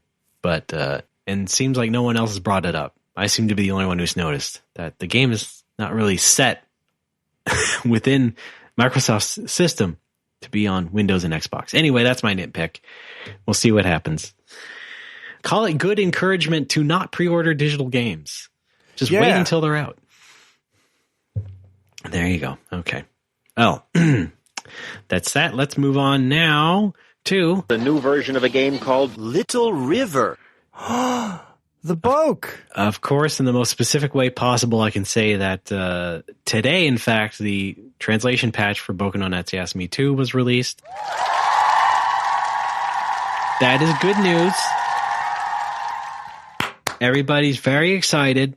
I gotta say, not a fan of the surprise drop because I had to go to school today. It would have been great if it was on a Tuesday or Thursday when I didn't have to go. If I just could get a release date ahead of time, that'd be nice. But again, that's another nitpick. But yeah, I've tried it out a little bit, and I'm going to try this time to not get sick for a week straight so that I can finally stream something again, and it would be this game. But I cannot do it immediately because I have to do this podcast with some jackass. And then, edit this podcast, try and get the jackass out of the edit. And then maybe by Friday night, I can finally start to stream that game for an audience of dozen. And Mitchell should be fun. And of course, I'm someone who has experience with all these games and is sort of an expert voice, you might say, an authority. And so, I'll be going through it, pointing out some things, lending my commentary to it in an official capacity as far as the official Ray view goes. All right? Good. You are kind of the summer vacation guy, and I just thought of a really annoying name for your brand if you ever wanted to make it like an official entity. I don't have a choice, do I? Natsuyasumist. That is a very Alex way of putting it. Yeah, I would say, yeah. Because it's, I think it was Nerdist that kicked it off, but adding "ist" to the end of a word just became shorthand for like, that's my brand, that's what I do, and I fucking hate it. Anything with "ist" on the end, I want to throw into a river that's on fire. Hang on, I dropped something. Little River. That one. Okay. Yeah. Gamist? Is there something called Gamist? Fuck off. No, I don't think so. There is. Who said that? Believe me. Gokutai Kudasai. Are you talking about the old magazine from Japan? No, that's EST. This is IST. Okay. Right. Okay. I just was making sure. Okay. Nintendo is doing something about it. No, I've not heard that though. Okay. I thought there was. Hang on, I gotta look this up. Was it just some idiot on Twitter? Like, is that really what you're mad at? No, but I see it. Like, once you notice it, you see it everywhere. I know. It's like when you buy a new car. Suddenly everyone has the same car. Exactly. Carist. They sold me a car. Okay. It's it's a YouTube channel, at least. Yeah, it's don't listen to me. I'm just as this old man yells at cloud, but well, that's been the last 20 minutes. It's been the last 20 years, man. Well, you and me both. Adding "ist" to the end of something is not a clever name. Please stop doing it. Okay. All right. Talking to you specifically. Natsuyasumist is kind of neat, though. Is it? No, God damn it. What about... Someone else can use it to describe me. I'm sure somebody like Wes Fenlon would end up writing about me again. You can do that. What about Pro Boku? Because people like to add pro to things. You could be Pro Boku. Like Probotector? Yeah. I'm not sure you're that a works. robot. You're a robot instead of a dude. I'm not sure that works. Ooh, what about a robot vacation sim? Oh, yeah. Like you have a fun vacation, but you also learn how to love. Actually, I think that that is the VR game, Vacation Simulator. Roboku. Okay. Well, it's a comedy game. It's supposed to. Oh. It was supposed to teach robots how humans go on vacation or whatever. It's like heart beeps for vacations. It's the sequel to Job Simulator. Okay. It's just a funny little VR game. So no, it's not exactly what you're thinking, but that's fine. It's similar. Anyway, go play some Boku 2 in English. Yeah, I mean, now's your chance, everybody. This is what you've been waiting for. This is what I don't necessarily need to wait for because I played it a bunch already. But hey, I'm here for you. I'm here with you. Let's have some fun with it. I think, people are already freaking out, playing through it, having fun. And that's just in the past 12 hours. Good times, of course, done by talented people. The Hilltop is the lead guy's name, and then got some talented artists and translators on to help out and then get it out in a reasonable amount of time. And wow. I think in general, we've seen a lot of fan translations come out in just the past few years of a lot of let's call them dream projects, stuff that people wanted translated for years and years and years. And I think it's time to realize that, a lot of this stuff needs a coordinated team.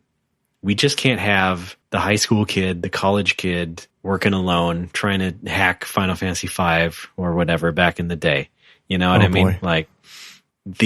These are actual video games, and I think they need to be treated like game projects in the fact that, we need engineers and artists and writers to basically translate this thing. And it is like making a game all over again, but it does end up with a lot better products, quote unquote, than we have ever seen in just the past decade even. So, for example, not just Boku no Natsuyasumi, but I think most recently also for Halloween, there was 2 different translations of 2 different ports of Dead of the Brain, which was a Japanese visual horror visual novel originally for PC 98. And then they made a port for the PC Engine. And so out of just complete coincidence, 2 different groups of people translated both ports and released them basically in the same week. But that's also a game that people have been wanting to see in English and have been working on figuring out how to hack it and get it going. But finally you get the right people at the right time to get it out there, and everybody's surprised and happy.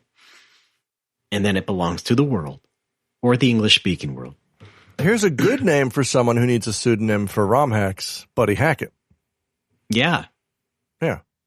A pseudonym for ROM hacks. Oh, you're talking about if they need a screen name, yeah. Oh, yeah, the Discord username sort of thing. And assumed, yeah. Yeah, okay, I get it, yeah. Yeah.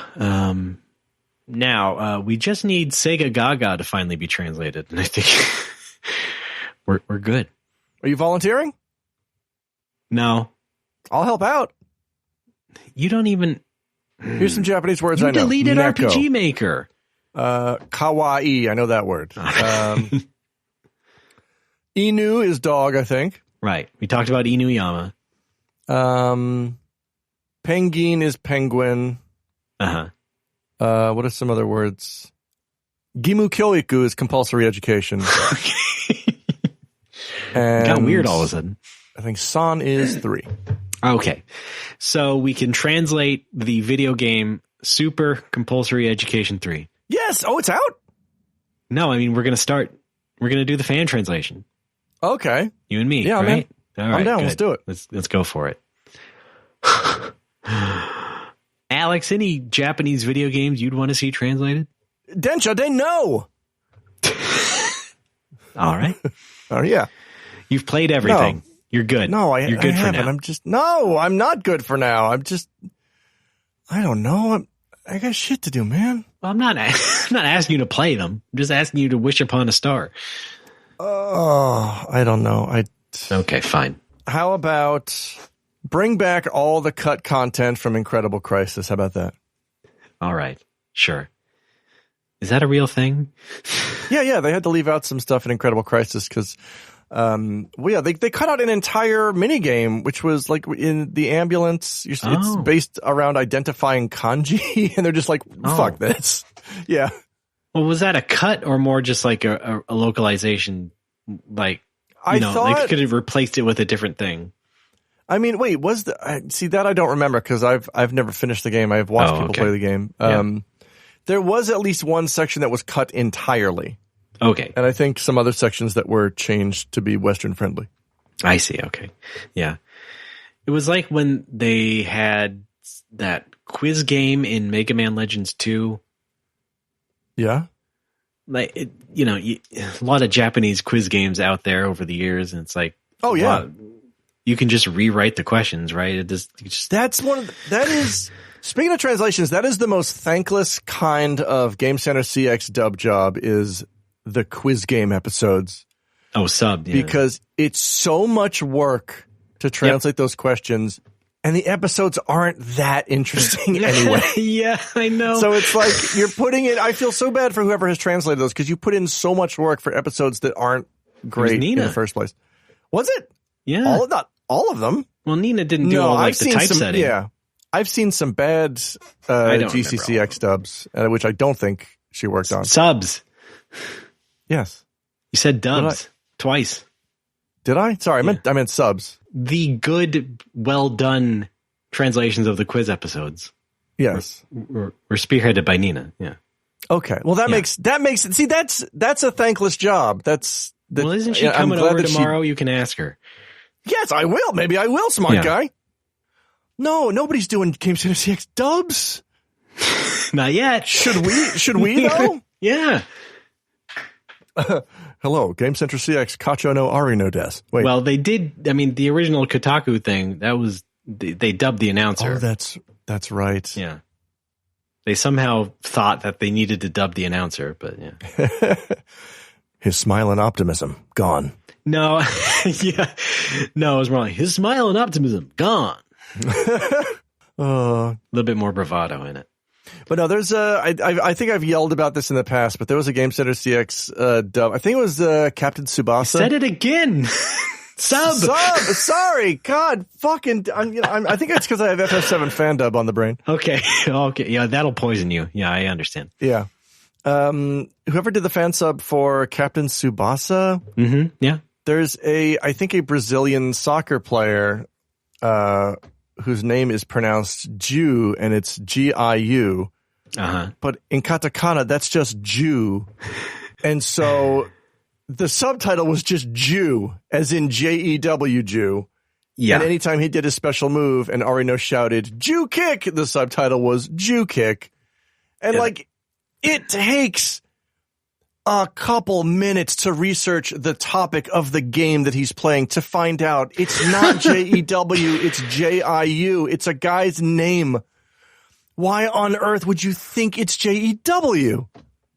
That was a different guy who was. Of course it was. Of course it fucking was. Yeah. Well, once Nina and the Something Awful crew slowed down at first, yeah, some people tried to step in and do it themselves. And there is a new the current group, the main group doing is good. They have their head on their shoulders. So good, when they put stuff out, I'm glad it's back reliable. in good hands. Yeah, basically. But there was a little pocket of time when some guy was trying to do it his own way, and you still need to kind of do an edit pass on some of that stuff. Yes, maybe show it to one other human being. Yeah. And part of being a localization editor is not just editing grammar or whatever. You put some. I was going to say you put some English on the ball, but you literally have to add some English and maybe even tap into your own knowledge and maybe even do some research and figure out references and replace references if need be. And I started a new. This is not a localization thing, but it is like a proofreading thing. I started doing a voiceover job for Nikkei, doing that for their English listening app. It's like English news listening practice for salarymen. Oh, good, neat, yeah. And they send me a bunch of articles every day, and I just record them and I send them back. And they sent me a batch of articles yesterday. It was all 3 articles. had multiple names, multiple pronunciations I had to look up. Whoa. Like, the first article was about the former premier of China dying of a heart attack, and it's like, there's 3 proper nouns I have no idea how to say. There's 2 locations I don't know how to say, and fortunately, they add to this document, this spreadsheet, like if you mouse over the article, there's a little pronunciation key that I noticed, which had about half of the names in it, but I still had to look up the others. And the same goes for the second article. And then the third article was like Canada Souls and Trade Pact. Yeah. No, it wasn't even Chinese names. It was just some white dude. It sounded like a Polish name. I think he was a McDonald's executive. Okay. Last name like Kempczynski, and I looked at it and I'm like, that's just letters. You just put some letters in a row, and I have no idea how to say this. Oh yeah. But yeah, Polish names, that'll get you. Yeah. Read through stuff and don't go through with the thing until you're confident that it sounds good. Yeah. You know? That applies to localization. Yeah. Well, again, you can talk about this with Nina soon. She'll be happy to oblige. I'll bring it up tomorrow. That's my other concern is I'm very excited because Nina and Bob are dropping by the bar tomorrow, but she had previously drawn a cute heel slime on my whiteboard, which has since been absolutely covered in smoke and nicotine. But there's she and other people have drawn great art on that board, and I don't know if it's time to just, now that we've instituted a smoking ban, is it time to just wipe the entire board clean and start over, or what? Yeah, that's a good metaphor. Because it's yeah, might be a metaphor for the bar as well. What? We want me to nuke it from orbit? No, it wasn't that extreme. Oh, I mean, it's some of the smoke is pretty bad, man. Okay, well, yeah. In that case, yeah. I'm in the process of slowly just wetting down paper towels with either kitchen alcohol or straight up bleach, and then just slowly rubbing them all around Super Famicom games specifically, because they are the ones that are most caked in nicotine. Yes. But it's great. Like after that paper towel comes off completely brown, but once I finish with the game, it's that beautiful new gray, it looks fantastic. What is it with Super Famicom cartridges in particular that have like only the back half yellow? Yeah, I don't know. I'd wondered about that. Is it really a different plastic than the front half? Like, I don't know. Is it? The only thing I can think of is because the front half is the only one that has a sticker, a label, and adhesive on it. Like, they saved money by using a kind of plastic for the back that doesn't hold stickers well. Like, I don't know. But they have stickers on the back. Oh, do they? The warning label. I thought those were just like etched into the plastic. That's not a sticker, is it? Isn't it some early ones still have a sticker on it? Or I thought it was all part of the mold. I didn't think it was actually a label. Well, they did that later in America. Oh, yeah. I know the American ones did, but Japanese ones did not. Hang on, wait. I have some in the closet. Let me go check. Yeah. Regale the audience. Well, I'll tell you what. I can see mine right over there, actually. Okay. Alex, are you back? Because you're dead wrong. This will be good. I can't wait. Oh, jeez. Did he find out he's wrong? I have 2 cartridges here. They both have stickers on the back. Here he comes. Oh, they were right next to me. Okay, no, you're correct. Yeah. There's stickers on the back here. Yep. Super fun. Yes, I am indeed holding in my hand a copy of 1993's, I can't read this guy's name. It looks like a detective. It's called FMW. Oh, no, it's a wrestling game. Yeah. I'll tell you what, I was wrong about the discoloration. What's that? Because I have here my copy of Sankyo Fever, and it's actually the front half that is all yellow. And the back is fine. Then I think it's arbitrary because the game I'm holding, the back half is yellow. Okay, fine. And it seems it's got to be sun damage related because there's a square that's of the back that's completely new, as if it was like sitting obscured for years. Well, you won't believe this. I have a square on this front that is all gray and there we go, surrounded by yellow. That's we've solved it. We've solved it. And both these games are from 1994. Come play Super Famicom with us. All right, I will. No, I'm talking to the listener. Oh. What? No, can it just be us? I was play some hoping we could co-op. do. I want to do some 4-player Bomberman. Okay. We need 2 more players.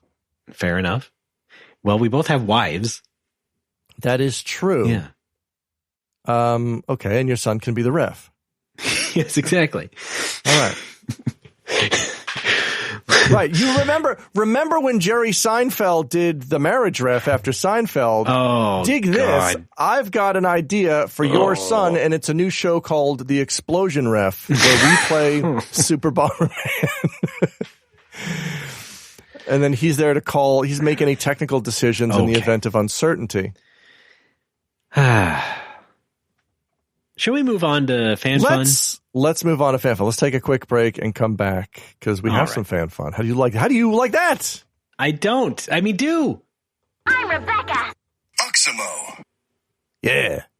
Fraioli Audio. 同じじゃなくて違わなきゃってここがどこかわからないいい恋とは理由かい私は何も言えなくて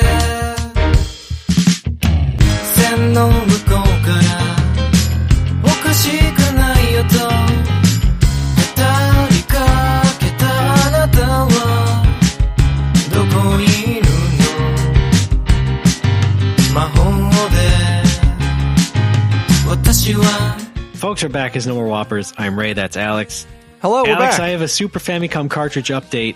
What? You were right in that it is arbitrary. In fact, I have a third cartridge here where the back is yellow, the front is gray. So, yeah, it is arbitrary. And who knows? Oh, my God. Who knows what adventures these cartridges go on during their time in a country where smoking is practically encouraged. So, yeah. Well, not anymore. Well, less so. Let's not be so definitive, shall we? Yeah, Japan's actually getting better about smoking, believe it or not. Yes, I do believe that, yeah. Good. As are you. Yes! You don't do it. I've been off the smorks for... Oh, God, don't. Was it 14 months now? 14 right. months! And All very right. soon, off alcohol for 4 years. Dig that! I will have a video up soon on YouTube about not drinking. Okay. So, enjoy it. Okay. Anyway, here we're back, and we're going to have the fan fun section of the show. Yes! Now. Here we go. It started. Go, Alex. Well, okay, I gotta play the theme. Hang on a sec.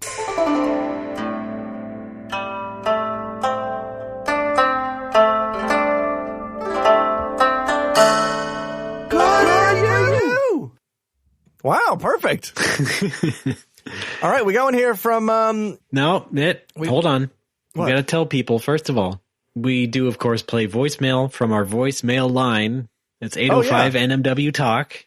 Or 805-669-8255. We didn't play the phone fun theme either. Let me get that out here. Alex is here. Alex, give me your last name. Pronounce it for me.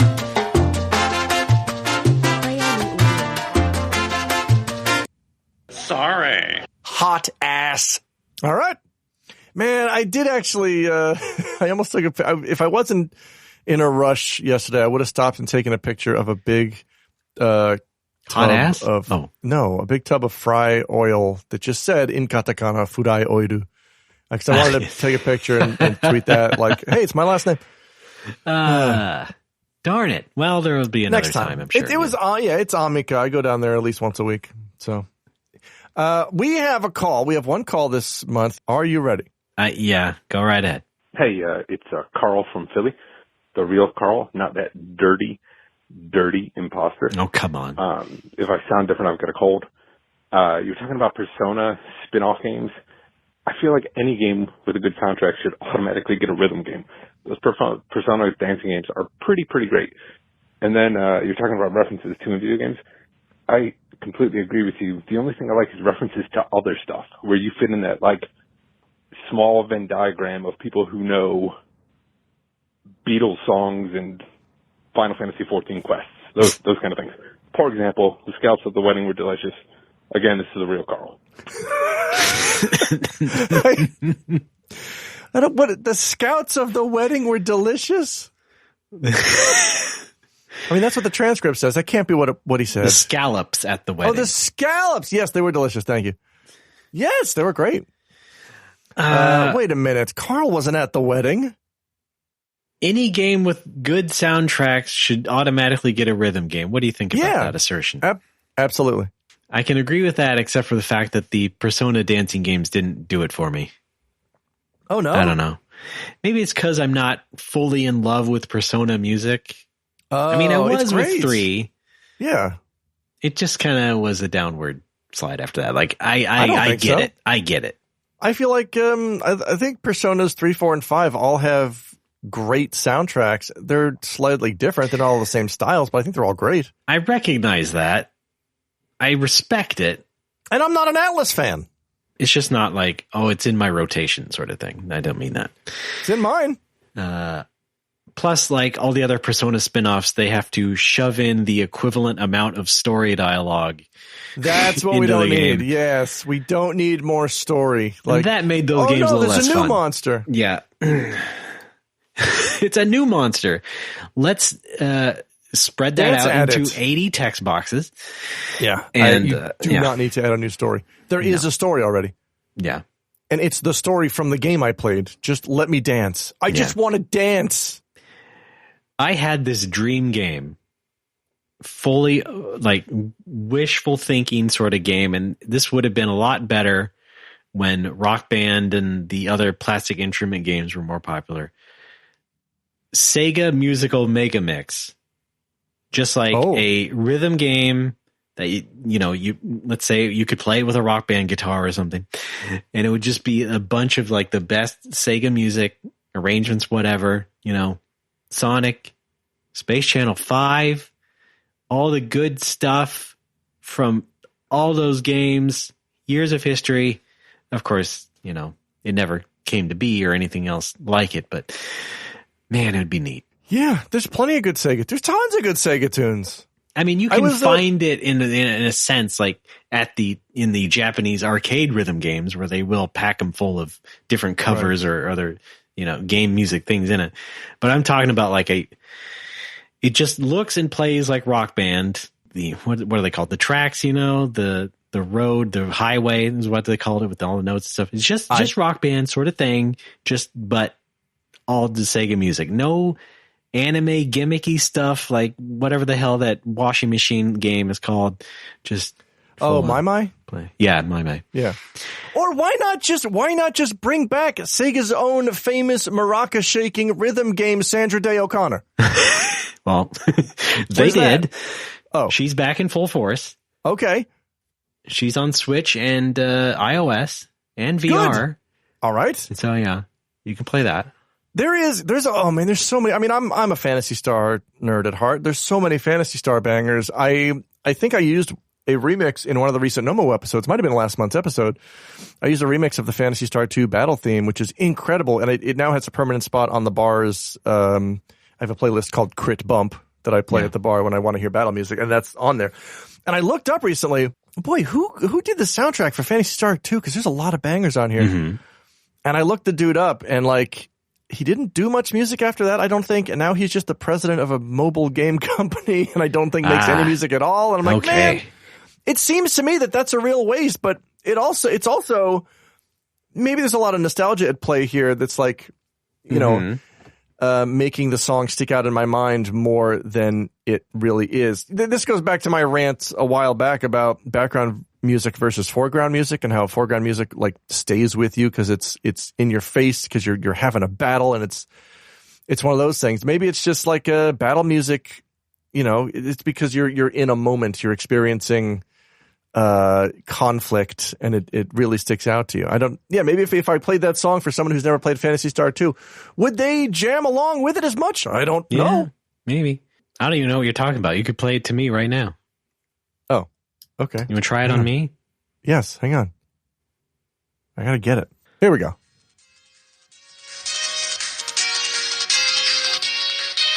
Ah, yes.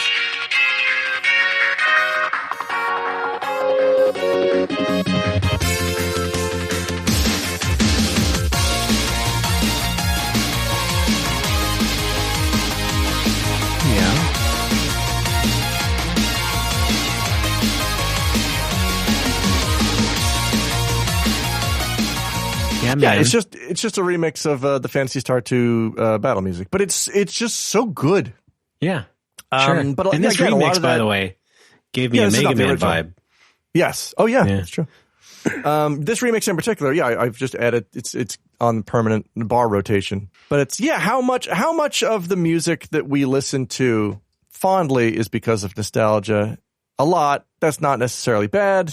It's it's because we had a cool moment with that music in the game while we were playing the game. Yeah.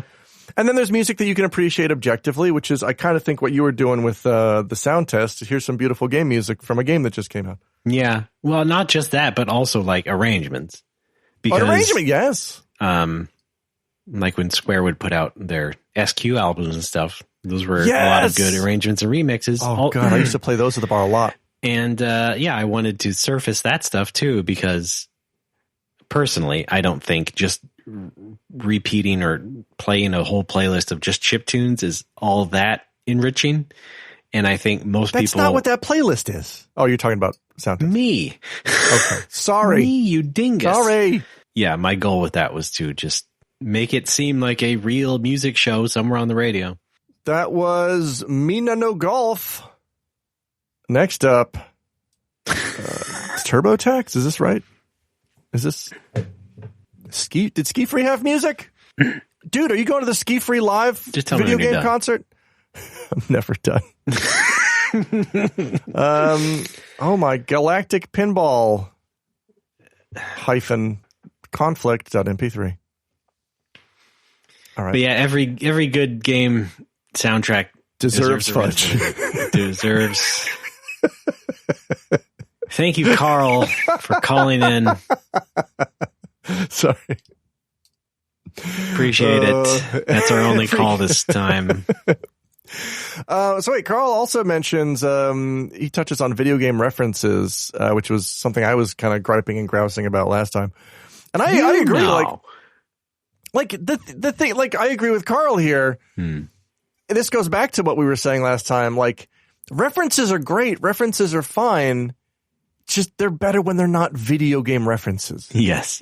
like there's because like the FF14 is a great example. There's a lot of good quests in FF14.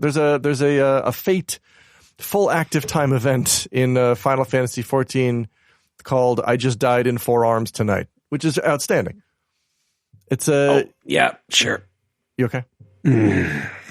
I don't agree, but okay. What? What do you mean you don't agree? Get out of here.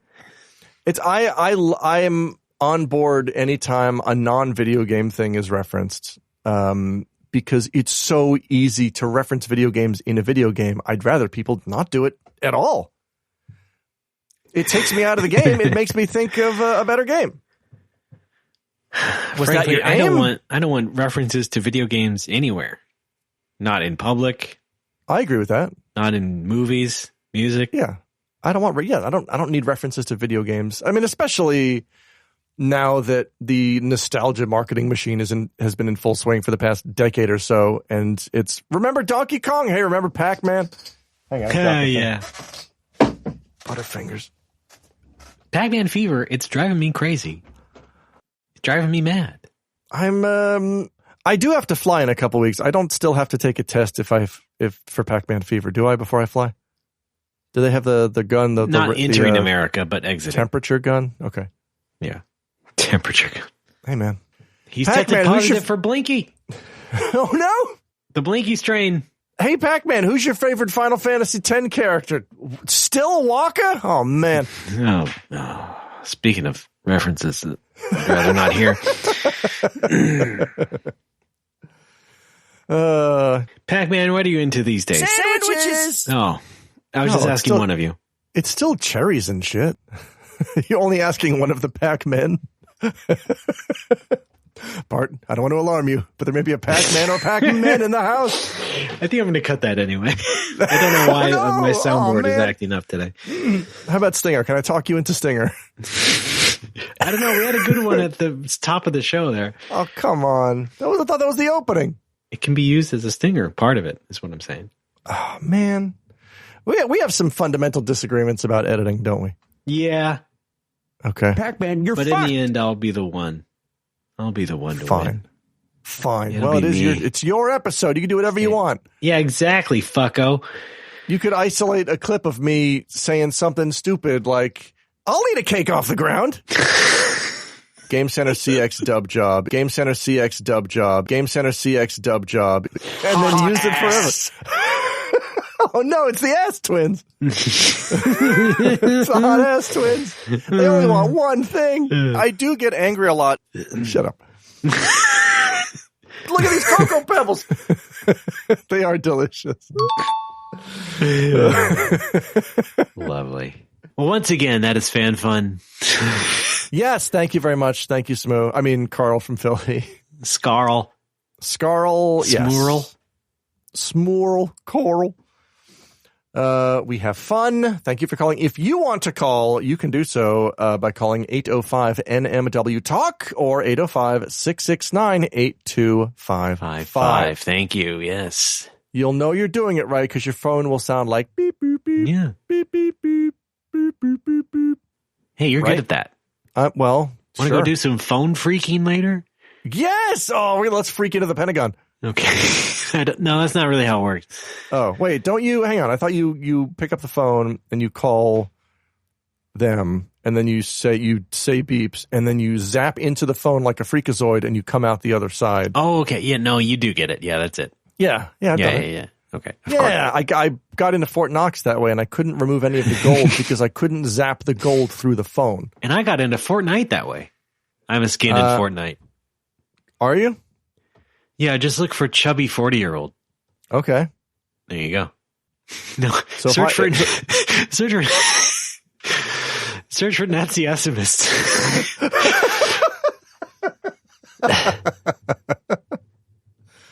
Oh. Yeah, that'll come up. Love it. That's it for phone fun. That's it for fan fun. I think we're gonna close out this show. Yeah. Do we have? And you Raymond, were do have afraid anything we would have a light show.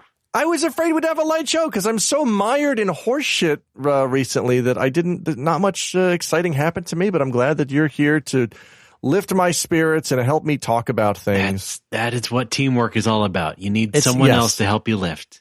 Teamwork makes the dream work, makes the podcast. Yeah.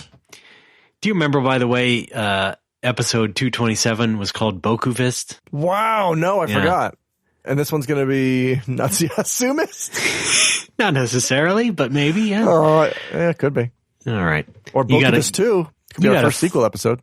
Yeah, of course. You got a funny mind, mister. Define funny. Hilarious to me. Wrong? Oh.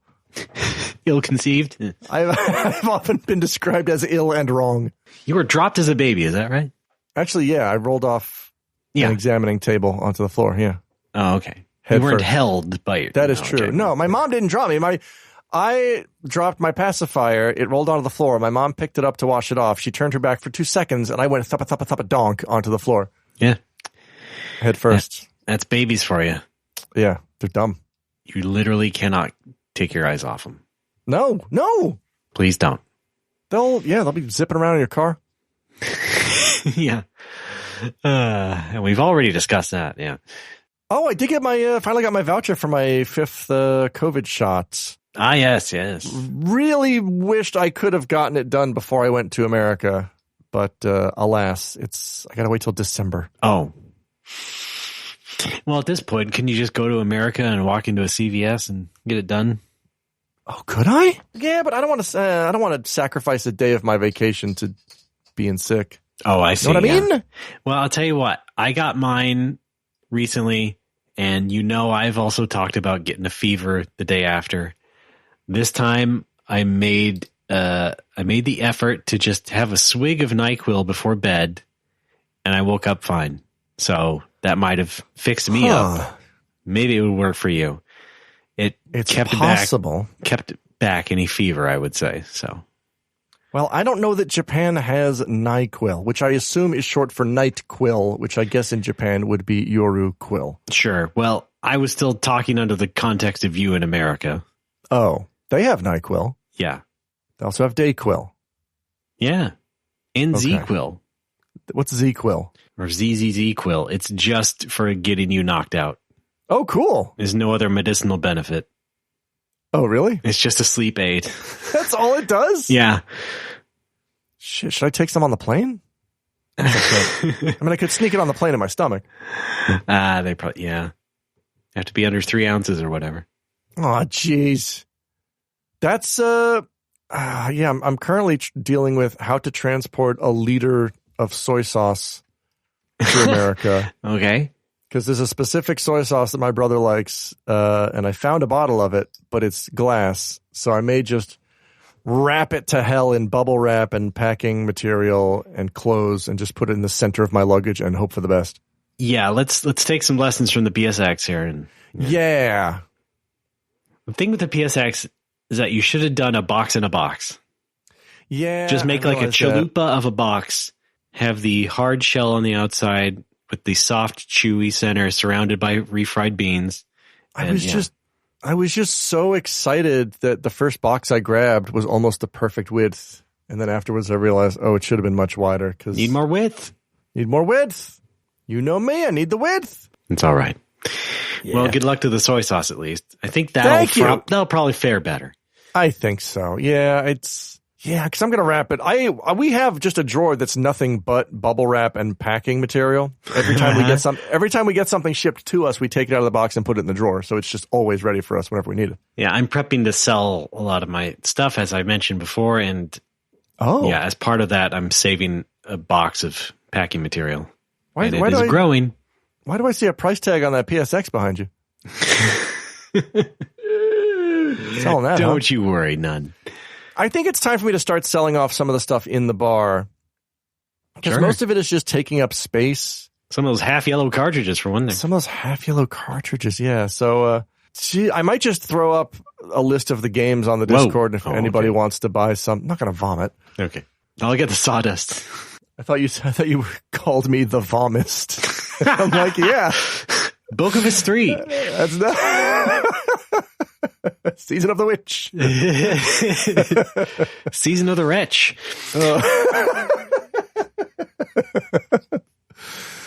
I think I'm just going to post a list of the games for sale on the Discord, and if anybody wants them, they're happy to throw out some numbers. Okay. Yeah, that might be good. Yeah, because I think I need to... There's too many games. It's too many goddamn games. Yeah. Some of them need to go. A lot of them need to go. Honestly, all I really need is Mario Party and Mario Kart, and GoldenEye, and GoldenEye, yeah. Not a whole lot else. No, maybe Saturn Bomberman. I don't even have that. Oh, darn! The only stuff that gets played on Saturn is 2D fighters like Street Fighter Alphas 1 and 2, X-Men vs. Street Fighter, and the America Quiz. Well, I'll sell you my copy. Of what? Saturn Bomberman. Oh, shit. Yeah. Of course, it is the American version, and it will go for market price. So that'll be $400. God damn it. Yeah, sorry. I don't have $400. Well, then you don't get Saturn Bomberman. Oh. Your American Saturn. $400? All right, well, I'll figure something out. How much does that go for in Japan, I wonder? Probably a lot cheaper. Yeah.